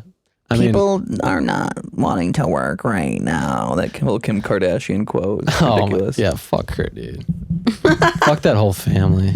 I mean... There's many people have. Complete... yeah. Touché. On camera. Yeah. That whole family's scum. Yeah. Especially the Jenner mom. Oh. Chris, she's like the pimp. Yeah, for sure. She's pimping out her whole kid. I mean, she made him money. I guess you can't argue that, but yeah. But at what cost? Same thing. That's what I feel about a lot of things. I can't even. I wish. The thing is, it sucks too because when you're a public figure, you have to really watch what you say. There's I have a lot of opinions about things like that. I'm just kind of like, at what cost is sort of like something that like has become very difficult to express because everyone is like, why do you care? Don't judge. I'm like, no, I'm going to judge. Like, I enjoy judging. Yeah. I tend to my judgments like little plants. People now. I like that. Yeah, people are afraid to judge anything now, as if like. I mean, that's what you do when you're a human. You make judgments every day, right? To keep. I make a judgment that I'm gonna step out of my. He's like, I regret having you guys come in. He's like, that's a judgment. Yeah, we're done here. All right, I'll see you guys.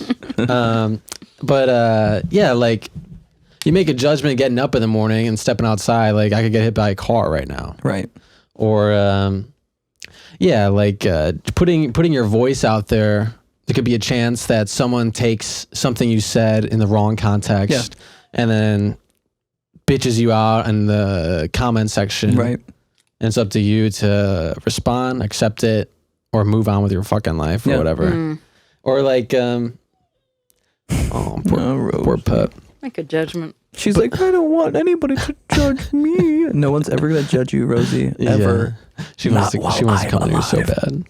Yeah, like I mean, I get, you need to accept who people are to some degree. For sure. No, I think so too. But the thing is, I think that's the thing too. It's like none of my opinions, I don't ever want any, like I sometimes have polarizing opinions. It's never on things that are like the core of who I am is like, but that's the liberalist of liberal. That's what people want to see from people who are public people, or even just in general. It's called having a personality, and a perspective. Not everyone has to agree, and I'm not talking about politics. It sounds like I'm like trying to say that I'm conservative or something. I'm not. Yeah. I'm like the most liberal. No, we all know you're a fucking conservative. I'm like, I am a white collar conservative. Part of the West Baptist Church. Right, exactly. And I'm like, and I came here to tell you, you're all going to hell. Starting with those tattoos. Jesus Christ lives. Yes. Mercy is too. I'm like, yeah, I have this really cool artist friend, Mercy. She's actually my pastor. You can't be a pastor, you're a woman. I fucking knew it, dude. The truth is out. But no, yeah, I just feel like people are afraid of having opinions. I'm like, whatever my fucking opinion is, I don't want it to change somebody's life. Yeah. Like if I'm like, I don't agree with this, I'm like, dude, I don't want you to stop doing it. Opinions are what make life interesting, dude. If everyone had the same fucking opinion, it'd be... Well, they do with fucking like social media. Yes. Everyone's afraid to like say something that's not like, for example, the Grammys. It's like we have to like agree with the most popular opinion. Otherwise, you're this and this and this and this. I'm like, or we just don't like that artist. Mm-hmm. Right. Yeah. Well, the Grammys is one thing. It's like that is like the biggest circle jerk of like the fakest of the fake music industry. I didn't even watch it. I don't watch it really anymore. It doesn't do anything. I watched it for the first time this year. I haven't watched it in years. Yeah, me neither. It was what it always is. Nobody amazing though. Just the same people the last 10 years. Same speeches. Yeah. I miss the Michael Jacksons. I miss well, Madonna was there. But, yeah. Baby. Oh man, it's a soundboard of sound effects. Hell yeah! Oh man, did you ever go on E-Bombs World back in the day? You remember that site? Of course, that was like the first YouTube kind of. It was like it was like an early YouTube people. Funny or Die kind of thing. Yeah. Oh. But people would make soundboards of like Michael Strong Jackson, Bad like Arnold shit, Schwarzenegger, or and you would just click like little. You could like string together sentences from like words they said and stuff. They have apps now where you can actually you can type out or you can say something and then it'll AI make it somebody's voice. Yeah, like Oprah Winfrey's or something. Yeah, like AI's all the shit they've ever said, and you can make them say anything now. Right. Oh, that AI it's all shit. Screwed up sounding. They're like, I'm definitely going to the beach, but dude, I was talking about a guest before they killed their podcast. By the way, they were saying some things they didn't want out there. Which one? I'm not gonna say. I don't even know who this person is. Yeah.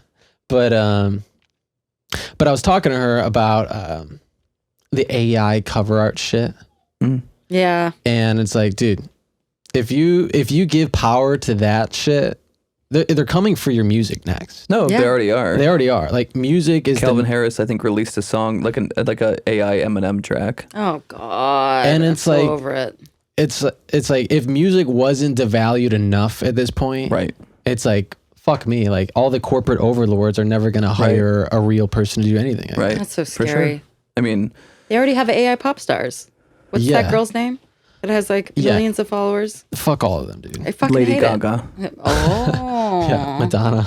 God. She's an AI pop star. No, she's a cyborg at this point. I love her. I love her too. I love her. Yeah. But yeah, it's terrifying. And a lot of people are like, I think, honestly, if you're not an artist or if you're not like an active artist, everyone I think is creative and an artist or has the capacity to. But like, if you're not doing it and producing it, you don't realize how scary that is. It's like, yeah, I like the cool little, like, look it's me as like a Greek warrior. Isn't that crazy? I'm like, yeah, that's crazy.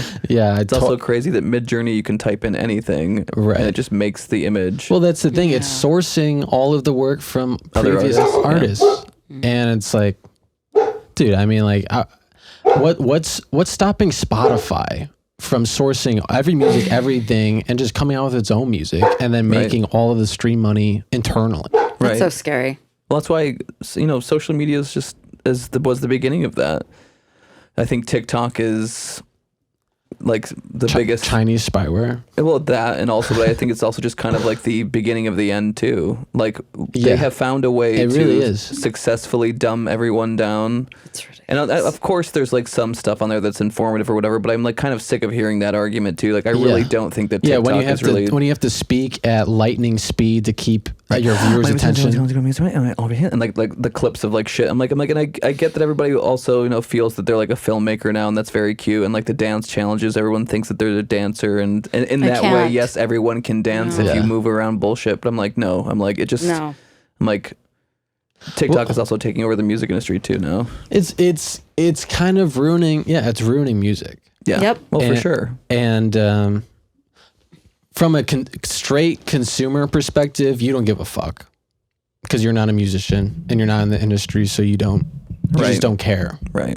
Yeah. And but from the people who are actually creating the content that these consumers are eating up, it's not only fucking like killing their passion. Yeah. But it's killing the likelihood of that being a future career. Yeah. And if you were like from an artist perspective, and you have a song pop off on TikTok. Yeah. First of all, that might get people to come to your show for a year or something. Right. But to keep that momentum going is going to be tough. Mm-hmm. And those people are only there for that 15-second clip of that song. Exactly. Yeah. Or the dance that goes with it. They don't care about the rest of the record. Right. Your previous music or your next music. Yeah. Unless you do somehow capitalize and keep that rolling. There isn't a way to do that though. I don't see that being possible. It's not sustainable because it's always based on something. It's based on something alternative. Like it's always like connected to a dance, connected to like some challenge or something. Right. Something so irrelevant to the music. Exactly. That it's like the music is secondary. Right. But that's the thing. That's why I get so frustrated. I don't know about you, but like it's all just a fad. But if you really have the talent, that's how you keep it fucking going. Well, it doesn't. Yeah. And I haven't seen anybody yet who like goes viral. Besides, there was that guy that plays the piano. What's that fucking popular song that just came out and he's opening for Alicia Keys? Besides him, I really haven't seen anybody where I'm like, oh, holy fuck, I'm so glad I saw that. That Jake guy? Is that what his name is? Maybe. That was horrible. That's how the song goes. Yeah, like, you're a White Lotus? White Lotus? What is it? I'm like, that's just the underground round in Mario Brothers. She's like, no. Came so what close. Was the song? Yeah, it's like all blue, I think. Yeah, totally. I'm blue, da-ba-dee-da-da. Yeah. I don't know. But that's the thing. It's like, first of all the stupid fucking audios you hear are like, stand it. It's like random audios from random videos that you don't even know what the original video is at that point, or the original artist. It's always then the videos don't even match up with what the audio is. It'd be like, come on, Andy. No, I'm not going. Boom, boom, boom, boom. I'm staying home. And it's like somebody putting their makeup on. I'm like, what the fuck is going on? And then it's like duetted and remixed. Yeah, I still don't understand the people that watch the other video we see them do this. No, reaction videos. Like, I fucking can't stand it. That has got to be. That is so stupid. People just love seeing their face on the screen, dude. Well, I love to see my face too. Well, yeah, everyone likes to see you're doing something usually. You're not just like sitting there being like, I know. You're not just putting your fat. I can't. You're taking up the whole screen. Wait, you're not putting your whole. What'd you say? Putting your fat. Like you just see like these fat face fuckers. You're like, you're not just putting your fat. Yeah, like you're just like you there was a rant there that you just deleted. Oh, well, you see people just like. Just like triple chin, just like on the bottom of the screen, just like just staring at it. Right. So stupid. Staring at a dog that says "I love you," just like. and then you look at the counter, and it's like 4 million likes. So stupid. Like it's because people are just doing the same shit. Like, I don't know, whatever. I mean, I know. We sound like boomers at this point. Yeah, definitely. I'm like, I'm just kidding. TikTok's great. It's so informative. I love it. It gives so much platform to so many cool things, like what you had for breakfast and how bad you can dance. Like wow. A day in the life of my oversized khakis and my oversized sweater and my across the shoulder bag that I'm wearing today. Today I made a matcha tea. No, and then I made a matcha tea. My favorite thing down the street, and I have the 2 ice creams, and they're so cute. They're in the shape of little teddy bears. 4 million likes later. Right. I don't get it. God, dude. But yeah, whatever. Anyways, let's swerve. We're sounding old. Yeah, we're sounding older and older. Well, that's the thing too. It's like there's gonna be another platform, of course, eventually. Yeah, that's just how it works. That's just how the way of the internet at this point is. Right. and TikTok is gonna try to hold on, just like Instagram, just like Facebook, MySpace, Vine, MySpace, fucking Twitter. Yeah. It's just even like musicians. There's a prime of everything. Yeah, nothing's gonna last unless you're like the Rolling Stones, Kellogg's, like like a Coca-Cola, right? Exactly. You're just timeless, right? Or the Beatles is kind of a timeless, one of the few timeless. But they don't, brands, but they're not continuing though. You know what I mean? Yeah. They're like Kellogg's and Coca-Cola though. Yeah, that's where the money is. Yeah, so. be a money grubbing Nestle product. I've decided to become soda for my career. What do you want to be when you grow up? I'm like Sprite. Delicious. Yeah, I should start just brewing soda out of my studio at this point. Do you brew soda? How does that work? Learn how to frame and then brew soda. You're done. You don't need to do anything. Yeah. You won't have to do anything ever again. You got your t-shirts, you got your music, you got your photography, videography, you got learn how to frame. I can only have so many more tabs on my website, bro. Fucking awesome. You can add as many tabs as you want, Freddy. Or my one-stop shop. I give people my business cards and like, what the fuck do you do? It's just like a receipt. It's like a CVS receipt. Yeah, I'm like, it goes on forever. Dude, I don't even know what I do at this point. Yeah. What made you guys get into music? Was there like a point where you were like, holy shit, I'm kind of good at this? I got signed at a really young age. Oh, yeah? Got developed, and I'd always been playing the guitar, and that's all I did. So my mom took me out of school and literally just gave me a guitar and said, well, you're going to be in advanced studies. Sure hope you better fucking learn this shit. And I did. She said it under her breath like that, and you're like, what? She was Southern. She was Southern. She was a Southern Puerto Rican. Oh, yeah. Like, you better fucking learn this shit. No, I'm kidding. Oh, no. He's like, really? I was into it. I've never heard of that. Sounds kind of hot. She's like, orale. Sounds very No, but I learned it, and I loved playing music, and I just started playing, and then a couple people wanted to sign me, and turned into a hot mess of a kid, and the rest is history. Hell yeah, dude. Yeah, it came naturally. Did you get signed by someone? Mm-mm. No, you're independent. Independent. I just I've always loved music. I've always been very critical of when I go to live shows, I want to see something like entertaining, and like sure. I can appreciate people doing it, but I also just like, I'm kind of a cunt, so it's like, like I would like to see something that's entertaining. I will never do anything negative. I'm not gonna like heckle anybody or anything, but like there was just years of like, there was like kind of like around 2008, there wasn't really a lot of band stuff happening that was like, hyper popular, because it was like it was right after like the indie explosion, all punk. Yeah, punk, and kind of just like, and also just like I was never straight up pop music. I was never really into the punk pop era, and that kind of no. Like I think a lot of people, like 90% of people were like deep into it. Yeah, anything with like super affected voices, like when you have to do a little thing, I'm kind of like, I can't. But I don't like it either. I had this just alienated a lot of people by saying that, but I don't like it. I'm like, either. That's not the way you sing. Sorry. I don't understand that. I feel like everyone was trying to mimic Tom DeLonge or something. No, yeah, well, wait, when you that say one for punk, sure. give me a band. Like, no, like we're pop, not talking not about punk, but like pop punk. Yeah, like Blink emo? 182. Like, yeah. Oh yeah. Kind of like they're like the major tree, and like now the cursive singing voice from TikTok. The one's like, I try to try. Like that, just basically to me that came from. I mean, there's a much longer tree, but it's basically like. Got Kate Bush, Tori Amos, Amy Winehouse, and then suddenly Adele, and then from Adele came like Halsey, Duffy, and then from Halsey and Duffy came like all the other ones. Like basically they're kind of like trying to emulate something that, anyways, that could go on forever about. It's like to me that's like the craziest sociological thing is like that is just crazy in culture. Just hyper influenced and just like desperate to be inauthentic. Desperate to be popular for the same reason this other person who's successful was. But no, I just decided one day to start doing music. I don't really have a musical background. I mean, I played the saxophone, but like that was basically it. I'm like, and that's why Glass Battles is all sax, but that's all Lisa Simpson over here. Just wearing like a red negligee.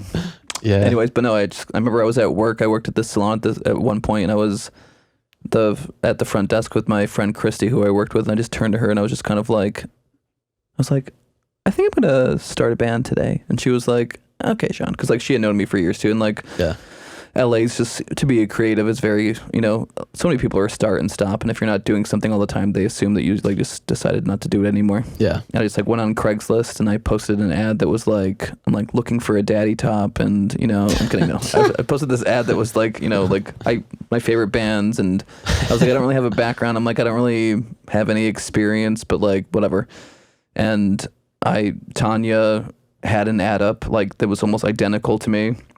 And I like messaged her and I was like, this is crazy. I'm like, we both kind of like these same bands or whatever. And we like got together and we were like, let's do it. And like, she was such a driving force too, because like, I was like painfully shy when I first came to Los Angeles. It was like being in high school again. Like all my college confidence like just kind of disappeared because I was like, shit, like a new pool.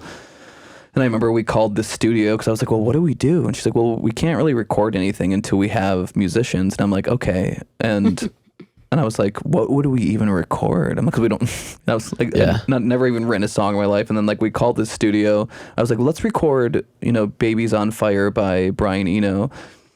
And she was like, okay, or she might have suggested that too. I can't remember. So we called the studio and I was like, hey, I was like, hello.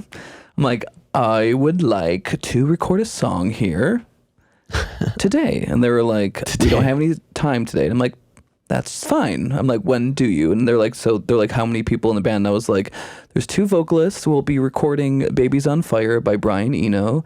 And what musicians do you have available at the studio to play for us? And they were like, we don't. Like, that's not really usually you would bring yours on. We could like find session musicians. I was like, perfect. I'm like, go ahead and do that, pretending we had money. I'm like, and what would that cost? It was just kind of like, it was like so green. And then obviously they were kind of like, that'd probably be close to like $10,000. Yeah. And I was just kind of like, wonderful. I'm like, I will call you right back. And then like threw my phone in the trash.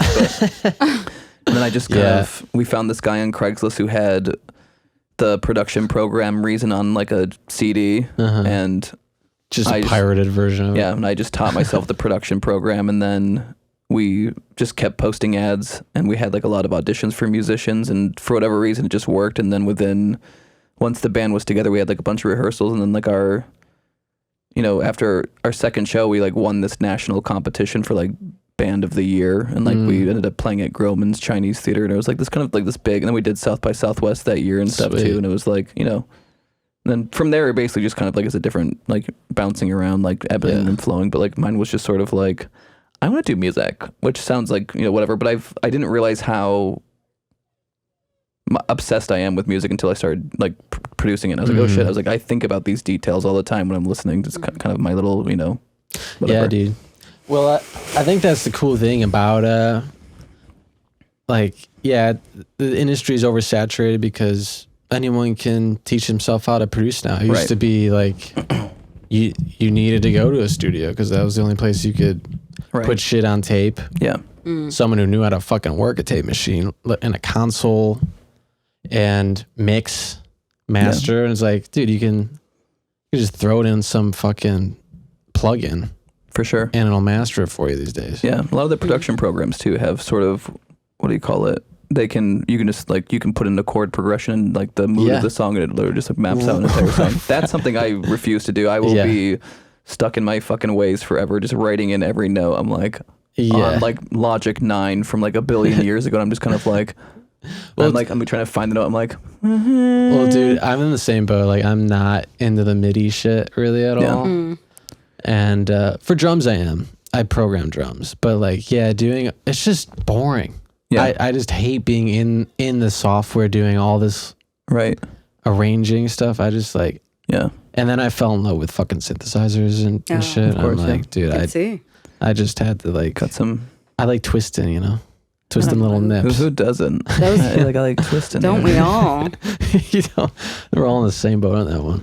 Yes, we are. Well, the studio, dude. When I moved out here, my goal was to go work at a studio, but like half of them closed from COVID. Yeah. Oof. And I'm like, I couldn't get a job anywhere as like an engineer or anything. There just was nowhere to work. Yeah. So I've been solo dolo since. Solo dolo. Well, you have an amazing setup to be honest. Yeah. I built a decent setup, and this is not exactly. I'm sorry. I'm like having issues with like. I'm like having some like OCD thing where I'm like, this microphone. Working on the ASMR shit. Let's take a quick break, and then we can come back and do some bad advice shit. We'll be right back after these messages.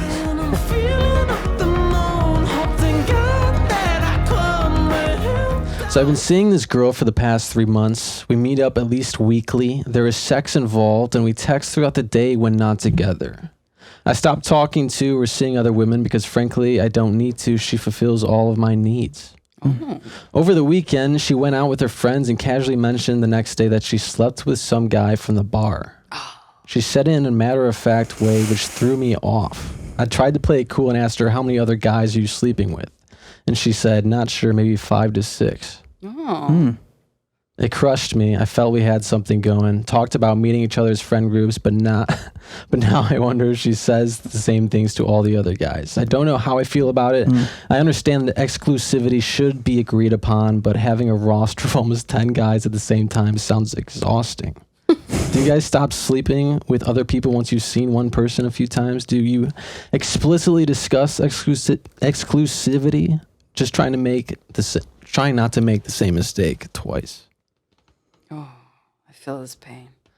Yeah, that's rough. I mean, you should have fucking... My thing is, like, it's communication. Yeah. Exactly. Regardless of, like, whatever. Like, if you don't communicate it...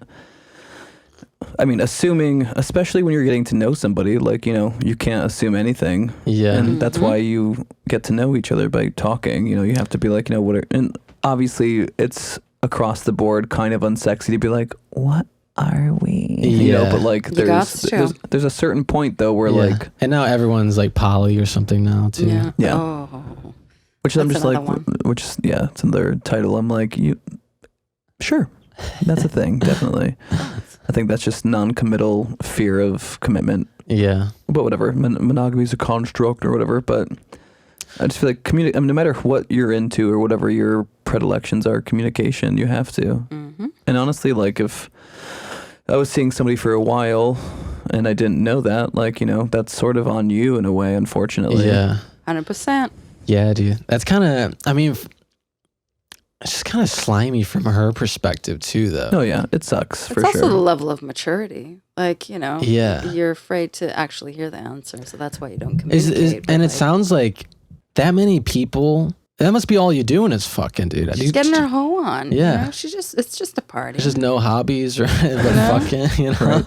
You ever played mini golf? Haven't we all? No, but I think also if she brought it up off the cuff, she already knew that was something that he wanted, and she probably knew that was not something that she was in a place to give. And I think that's just two people that are like afraid of like just being adults and being like, this is the deal, like throwing it out there casually. I've been in situations before, like in the past, where something like that would happen, and like it's almost it's meant to be a curveball on purpose. It's meant to be kind of like shock value, to be like, yeah, you didn't know. It's kind of like a weird way of gaslighting somebody, being kind of like, oh yeah, like I'm just seeing a lot of people. You're like, oh, very cool. Because then, like, you know, would you ever do the poly shit? No, it's not for y'all. I'm a one-woman woman. I'm just, you know, I don't even know what fashion you would call it, because, you know, I don't know. If I'm going to, I'll either be dating and have it casual, which I also haven't really done. I've been kind of a serial monogamist, but like I think polyamorous relationships are doomed from the start. Not that I think all relationships are doomed from the start, sadly. So too. But I think poly ones are kind of like, you just put that, it's like air frying that doom. I'm like, it's just quicker, it's crunchier, it's just kind of like somebody always, unless you're Mormon, right? And of course, I mean, like, who doesn't like that, you know? Yeah. But no, I think somebody always falls in love with the other person. One person always gets left out. Yeah, I don't see how. Yeah, there's no longevity in it. No, it's also not like, you know, it's not like a group relationship. I had somebody a throuple. Yeah, well, this was before John and everything. It was like before it was even like, you know, like sort of more prevalent as it is now, but like kind of talk about polyamory and like try to explain to me, but like, and I was like, okay, so, and I was just curious because I really had liked this person too, and I was curious to see like what communicating about that is. And this is just one person, so it's not the example, but I was just kind of like, I'm like, so where would I be in this scenario? I'm like, is there like a number one? You know what I mean? Like, is there somebody? I'm like, okay, I'm like, I'm like, I have to go to the hospital. and you're out to dinner with one of the other people you're in a relationship with. I'm like, where does that fall? There's got to be favorites, you know? There always is. Yeah. No matter what. Even people are like, no, it's all just different connections. I'm like, no, there's always a favorite. And there's also, to me, if you're going to be in a relationship, it's not just about romance. Polyamory to me can be the same thing as just being kind of like, you don't want to commit and you want to have, and that's great. Yeah. But I feel like, to me, a relationship is a partnership as well. And it deals with, sharing a lot of things, including, like finances and kind of dealing with things that are not necessarily just attached to sex and to the idea of romance. And I think that kind of like, to me, like a lot of things like this, and even people that are afraid to be in relationships, polyamorous or not, are just sort of like, they're afraid of like the reality of relationships, which is that it's not fun all the time. It's not romance all the time. It's definitely not sex all the time. It's kind of like, if you're in a relationship with somebody, like the majority of it is working through whatever your reality is together. And I feel like a reality where somebody is kind of like fifth fiddle to these other relationships, I don't see it as being something where people could get. I feel like the polyamory stuff, the older you get, the weirder it gets. Well, it is. It's also, it's not even like it's not a thing you typically see in a lot of older adults. Yeah. To me, it's just kind of like being young and having fun. Yeah, but just being a little slutty for fun, I think people kind of want to assign like gravity to something that doesn't have any. I'm like, you can call it whatever you want. I'm like, you there's no way you can have 3 to 4 or 5 relationships with equal amounts of like energy and time. It's also dangerous, like unless you're testing everyone all the time, which you're not. And also assuming, the thing is, it's like, and everyone's like, it's always like, it's all about communication. I'm like, every person I've talked to who is either into polyamory, who's ever pitched that to me or whatever, really kind of like crumbles when you try to communicate about it, because it takes away the mystique. And to me, that's just, it's the attraction of kind of being like, I don't want to do. It's just very kind of like escapist, and it seems like fun as fuck. Yeah. But I feel like fun is kind of where it like ends. Otherwise, you just have like really good friends you have sex with, like, which is fine. But like, let's, you're not in relationships, like, right? Yeah. In that kind of way, yeah. I don't even like to do threesomes, man. It's too much work. Yeah, I tried it once. Yeah, I mean, like, if you're also like, I mean, do whatever you want. I don't give a fuck, to be honest. But like, I just kind of like making everything sound so serious. Like, and I've done, threesomes, whatever. Like, go for it. It's fun. Have you done one? Yeah. Hell yeah, dude. I'm like, I definitely know my parents will not be listening to this. That we can edit that out. Or no, you can keep it. I don't care. All right. I'm not gonna share it with them. No, but yeah, of course. I mean, like, I think sexual experimentation is a beautiful thing too. And it's also kind of like, you learn a lot about yourself, like what you like and what you don't like, and not just like not in a graphic way, but in a way like kind of like, what your boundaries are and like what you feel comfortable with and what you don't. I wish I could pull off a threesome. I'd probably just disappoint everyone. Oh, stop. With that attitude, I think you're off to a bad start. Start off negative, sir. You're right. You have to be the golden god. I'm just kidding. I need like a fucking line of coke before I jump into that one. Then you're just talking about screenplays the entire time. You're like, it's crazy though. The Shining, like Stanley Kubrick, I guess, was like really, so intense that every detail was on purpose. Dude, those twins. That hallway full of blood. It's like, can't do it. Yeah. Sign me up. Or a quadsome. A foursome? Oh. And then it becomes an orgy territory at that point. I think too much work. I think 4 or more is an orgy. Yeah. Right. I guess you do foursome, because fivesome is not a thing. After 4, it's an orgy.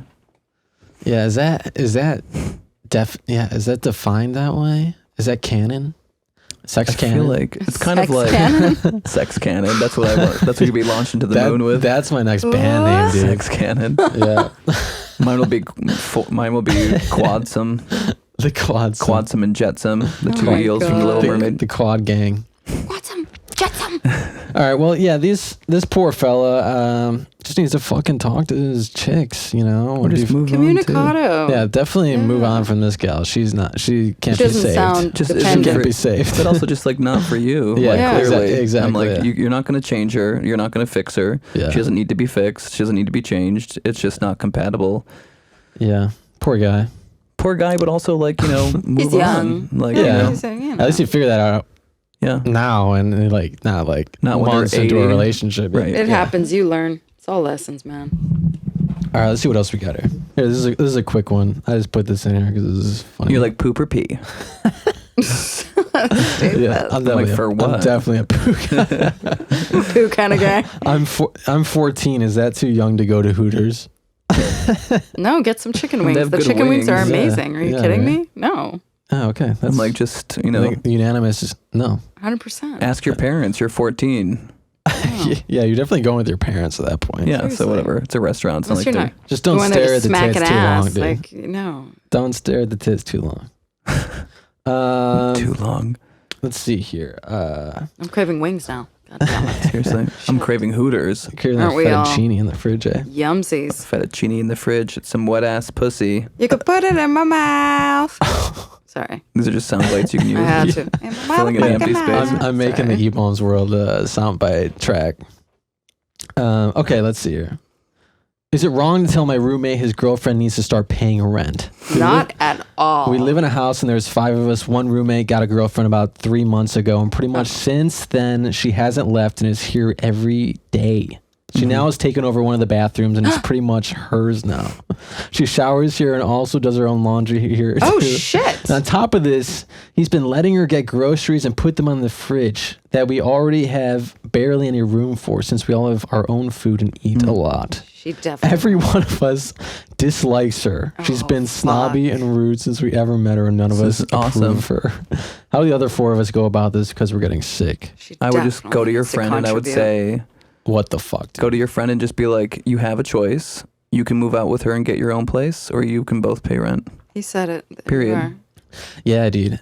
I had a girlfriend once that definitely liked to overstay her welcome, because she lived kind of far. Yeah. So it was like kind of a convenience thing. Yeah, but I was living with my band, 3 other dudes. Right. Ooh. And so like we were in a house, so it was like there was space, but it was also just like, it also sounds like it's not just money with this situation though. Yeah. Did you want her to stay there, or was it kind of like she just was like, all right? I don't know. When you're in college too, you don't think that much about it. Yeah. But yeah, I mean, as an adult looking back, I'm like, she definitely was kind of rude about the situation. Yeah. Because, like this poor fucker, like, is he oblivious of his fucking girlfriend just taking over and like, just get the fuck out of there. Go get your own fucking apartment. Get your own apartment. Yeah. I'm like, also like, I mean, like in this kind of situation, my sort of like shithead advice is like, why are you living with your friend still if your girlfriend's there all the time? Yeah. I'm like, move out. Like, dude, roommates, I can never do fucking roommates like that again. Yeah. You could say that again. Yeah. Fucking sucks. Dude, my last roommate, you know this story, but my last roommate was like, my parents, can they come over in November? Oh. And they stayed till April. What? April. Yeah. A 2-bedroom, and he literally blew an air mattress in his room to have them there. Ew. Then had the nerve to tell me that I owed him money after him not paying for his parents for an extra 3 months. It's insane. Yeah. That's unbelievable. Down the street, Long Beach. Wow. Junipero, man. Dude. Junipero, man. Junipero, bro. There's some questionable people in this town for sure. There's questionable people everywhere, especially. I mean, like, yeah, I don't think I'm ever going to do a roommate again. No. I just can't. And I haven't actually, I've been here for 17 years and I've never lived by myself, solely by myself before. Yeah. It's always been with roommates or like with a partner or something. Yeah, it feels nice being kind of by myself. I can't wait. For the first time. Because I have the same thing. I've never lived really solo ever. You've got a great place.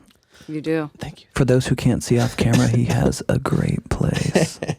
It's passable. No, it's great. No, it's awesome. I appreciate it. Thank you. Cute dog. Bunch of cute pup. portrait. Yeah, when you got a dog too, like, dude, she's like like my daughter, Yeah, my daughter. I feel that. My little babe. I live with my daughter. Yeah, Winnie's the same way for me. Yeah. Little baby. Do you have any pets? Yeah, I have the cutest little black cat. His name's Wetzel Pretzel. And, well, it's Wesley. Yeah. But I call him my Wetzel Pencil when he's being a bad boy. Oh, that's cute. What other nicknames? This is actually a great question for all three of us. What other nicknames do you have for Wesley? Like, when you're like walking by and you're like, oh, I call it anybody who's cute. My little baby in a bottle. Yeah. Oh, he's my baby in a bottle. I just want to bottle him up. I call Rosie my little lady. Aww, little lady. Yeah. Little lady. I'm feeling so weird now because I have like a list of just strange names I call Winnie. I'm like, I definitely have a list little too. Donkey bear, tiny little pet seal pup, the velvet hippo. Well, it's like, you have to pamper them. They're only here for so many years, dude. Oh. They deserve all the love in the world. Yeah, I never had a dog before Winnie either. So I was kind of nervous when I got her because I didn't know like how I would be as a dog owner. I was like, am I going to suck at this or just like not want to, whatever. But now I have like nights where I'm like just crying myself to sleep because I'm like, she's going to die one day. Can you imagine if they lived like 80 years and you had them like your whole life? I would love that. Like just your bro. Yeah. I would love that. That would be fucking awesome. Amazing. And especially if like their beards like started to grow down like yeah. How old is Rosie? She's 2. Oh, amazing. Yeah, she's still a pup. And my dog is 6. I did this one podcast with my buddy Kyle, and I let Rosie stay in here for like 10 minutes. Like she needs like 10 minutes to get out all the love and energy, right, before she just hangs out. But like the first 10 minutes of her like breathing into the hot mic, like just like as I'm doing the podcast, I'm like, this audio is fucked. It's kind of spooky too. Yeah, she's the best. She's so cute. I also I grew up with boxers. I just had a line of boxers my whole life. Like that breed has just been like a constant in my life. They're so sweet. They're so wiggly. Yeah, they're wiggly dogs. The little tailsies. Yeah. So well, cats live a long time too. They can, right? They can. I don't know. Do you know how old your cat is? Oh, he's close to 3. Oh yeah. He's adorable. Oh. He's like my little spirit animal. He's really weird. Does he break shit? No, he's not like a cat. He's like a cool dog. Oh yeah. He's like pushing the phone slowly off the counter. Yeah, no. It's like pushing faces off the top. But also, I'm like a Latina mom. Like, I'm not like I'm not as like, probably as cute and nice as you. Me, like, Just throwing your chocolates. You put her in a place. I put him in a place. Oh, you need to. You need to be the alpha. Yeah, I don't. He doesn't sit his ass on the table. I fucking hate that. When the cats go in the litter box and they sit their ass on the table. I have a friend who lets his cat do it, and I just like go... stare at that shit and just shut the fuck up. Well, I let Rosie owns my couch. Like she sleeps on it. Yeah. I mean, Winnie sleeps in bed with me too. That bullshit, that shit's always so weird. I'm Rosie sleeps in bed with me. She lives in this apartment. She's going to go on the couch and in the bed. Like everybody's different. Nope. Your dog bed's for you. Well, they're kind of they're just as dirty as rats. Walking on the bare foot of the sidewalks and in the alleys. Oh my god! You framed that like that was like a positive. You're like, well, honestly, it's not that bad. They're like just as dirty as rats. Yeah, I love rats. I got 12 of them in my walls. But dude, Rosie, she lays in bed and she's a fucking hog, dude, just a fat fucking hog. And she just extends her feet and just slowly pushes you off the fucking bed. And you're absolutely. Get the fuck out of here. Winnie would just do the circle croissant thing, and then when she finally lands, somehow I'm my legs just off the bed. Yeah. So there's just a pet appreciation part of the podcast. They're so greedy, dude. Fucking greedy, entitled, rude. They deserve it. They deserve all the love, though. Yes. All right, let's find another one here. What? Oh yeah, fuck this guy and his girlfriend. Yeah. Yeah. So I think that's all they need to say to them. Yep. Fuck this guy. Fuck you. Fuck your girlfriend. Get an apartment. Yeah, she sounds annoying. She sounds like taking over the bathroom. Yeah. Fuck you. Wow. You have to be mannerly, man, when you're coming into a house. Where's the respect? No, there's no respect these days. You know, no respect. All right. I broke up with my girlfriend, and she is a hot mess. Oh. She calls me day and night, drunk, pleading, crying, begging, abusing, threatening to ruin my life, have me beaten up. How do I handle this situation and make her move on? She sounds mentally healthy. This sounds... Yeah. It's a lot of I don't know, there's a lot of... I feel like this is just a lot of misogynistic men. I'm just kidding. No. Yeah. No, I think honestly, in this case, if she's threatening you, call the police, and otherwise just block her and let it go. Mm-hmm. Yeah, as simple as like, that. Stop entertaining it. I understand, like, compassion is one thing, but, like, unhealthy boundaries are your fault, too, at a certain point. Yeah, toxicity. Have you ever been in, like, a toxic relationship? Yeah, of course. Haven't we all? Yeah. I don't think I've ever really been in. I've been in pretty decent relationships. Yeah, I've been in a couple pretty toxic ones. One was, like, the most toxic, I guess, for lack of a better word. It's like, he was just, like, crazy physically abusive. Really? Yeah. Which is honestly just kind of like something that people, like, gay community doesn't really talk about that a lot either, because it's kind of like a weird dynamic, like two men kind of like, you know, are men fighting the same as this and that kind of thing. Right. But yeah, it sucks. There's been a couple of relationships where just you don't feel comfortable coming home or feeling, you know what I mean? Like, you just kind of get uneasy when you see a text from them after a while. Yeah. Which nobody should have to go through, because it's just, you know, yeah, that's far. What's the point? It's been more mental on my side, but yeah. My past two were like, I love you, I love you, I love you. Stop. Oh, just love bomb you? Yeah, the love bomb, bro. But you get a lot of good songs out of it. Yeah. Like my song Love Bomb. Coming out. Yeah. Coming out on February 25th. Funny that we're talking about it. My song coming out. Yeah. Sex Rocket. Or Sex Cannon. Sex Rocket. Dude, that's the next record. I've never been. I'm lucky that I mean, if I'm also very like, if I was dating someone and they did snap like that, yeah, I'd be like, get the fuck out of my life. Like, I would cut it off immediately. Right. I just wouldn't deal with it. Right. You also seem very laid back. I can't really, not that me and Mercy deserved anything, but I'm like you seem like very level headed. So yeah. I'm like, for me, I'm like, I can understand why people get a little annoyed sometimes. Oh, like you're asking for. You were asking. I'm like, hit me. No, no, that's not funny. Not funny to get beat up. It wasn't funny at all. Yeah. Sean. God damn it, dude. God damn it. It was funny. Yeah. Sean Augustine. It was a little funny. People don't even talk about like abusive women coming, like beating their husband or something, because they think the man is always the dominant one in the relationship or something. I mean, it's just every iteration exists. Yeah. It's craziness. But yeah, I mean, if, like, obviously I understand. I mean, I've never been quite in the place of being that upset where I'm like threatening someone, but you know, when I was younger, I'm sure there was definitely times where I was like, oh, why? You know, but like younger, you know, like last year kind of thing. But no, I'm just kidding. Like, well, they learn this shit from their parents. Mm-hmm. Yeah. You know, they learn it from, like, you know, media now too. Just generations of toxicity. Yeah. That led to that person being that. Yeah. Indeed. And also just kind of like everything now is like, you know, I think drama's always been glorified, but now even with like, you know, younger romances, like shows like Euphoria and stuff, like all this kind of tragic, toxic, Shakespearean shit. Yeah, it's like romanticized to be toxic. Yeah. But I would say, if you're nervous or you feel threatened, file a report. And otherwise just block the number and, you know, be like, look, like I would love to have a relationship with you at some point in the future. Right now it's clear that that's not something that's going to happen. Or study the blade. Study the blade. Get some nunchucks. Study the blade. Learn some self-defense. That's going to be Sex Cannon's first album. Study the blade. Yeah, dude. Oh, man. And I'm changing my name to Blade. Nice. I can see the haircut right now. Yeah. Blade Runner. Hell yeah. Blade Runner will be like the shoe line that you put out. Yeah. That's also obviously cyberpunk influenced. It's perfect. It's perfect. Planning it all out. Tying it all up. Dude, the label's going to be knocking on my door any day now. They're like, fuck, Blade Runner, study the blade. Oh, man. On my merch table are just katanas. Yeah, love that.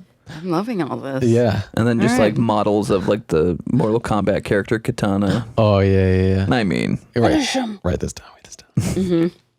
Do another line. And also you could do something, I don't know, like study the blade, like you know, Blade, you could have like the vampire Blade, Wesley Snipes. Yeah. When you guys are playing shows, do you have any light show shit going on yet?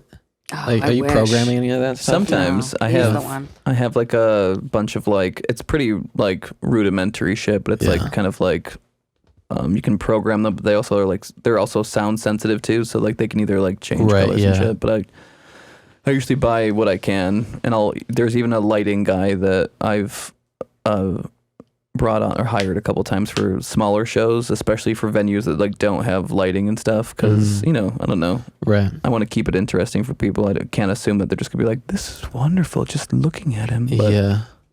Which they should be like. I mean, I didn't say it. Happy Valentine's Day, Freddy. Yeah, dude. V-Day. Single in LA on V-Day. Yeah, man. Wow. I have a Galentine's Day. Oh, what? Oh, gallon. I thought you said you have a gallon of something. I'm like, a gallon I have a gallon of vodka. Oh, man. No, you know what? I'm excited. Because like I feel like this is the year of like good times. You know, you can't like, dwell on all that shit and be all sad. I feel like I know a lot of people who've broken up recently. Yeah. I don't know why that is. I think there's probably some... Like the moons are aligning. Something like that too, for sure, which I do believe in that shit as well. But I would say also like sociologically, I think from the post-pandemic, 2021 was kind of like a free-for-all. We were like, is this real still? And then 2022 was like kind of like a weird rebuilding into reality. And I think once reality finally settled back in, which I think it did, I think a lot of people are realizing that they didn't want to be with that person anymore anyways. Yeah. I mean, when you shacked up with someone for a while and you were like almost like married for a year. Yeah. Oh, for sure. You know, it's just, that's an intense thing. For sure. That we hopefully will never experience again. I don't know. I'd love another pandemic soon. No, me too. Like lockdown for sure. Yeah. For sure. Lock me down, dude. Dude, I met somebody right in the beginning of the pandemic and... That should have been your first red flag. I know. Like the disease arrives and so does... Well, that's what I'm going to Europe so I can find another lab to release some like low-key virus. Nice. When I bring it back. I thought you meant like a Labrador. I thought you were... I was like, what? I'm looking for the black lab of my dreams. I'm like, I feel like you could find that closer than Poland, but yeah. I'm starting in Poland. I'm going to find that black lab. Well, like, do you believe in like that the virus came from the Wuhan lab? Oh, I don't know. I have no idea. I don't know enough to even. Yeah. I think it's possible. Oh, I think so. I'm like, it's possible. Like, every fucking movie ever started like that. Was that? I've seen Outbreak. But is that in the realm of conspiracy at this point? I feel like I think it's like almost fact. Right. Yeah. I feel like that. If I believe that. Yeah. It seems kind of like especially something that was as confounding for all the and overwhelming. Yeah. Right. Yeah. It kind of would have been funny if like I can't wait to hear what you're gonna say. If like instead of like CRISPR or like the gene editing shit, where like you can like they go. You never heard of CRISPR? I don't think so. It's like this new gene editing where they can go into like your DNA and like cut out a section of your DNA. Like let's say you have like a prone to some illness. Gotcha. They just cut that out of your genome basically. Oh, shit. And I'm like, what if what was released was like everyone just like turned like blonde. Some Hitler like damn it. Just like some genome just got loose. Some virus that got loose and everyone started growing like a lot of body hair or something. That sounds horrible. I feel like a lot of some people would take that worse than the pandemic, to be honest. I'd be crying. No. Have you seen those dudes that like I feel like there's a lot of, I feel like it's prevalent in like Mexico. There's a few people have like the werewolf syndrome or something. For sure.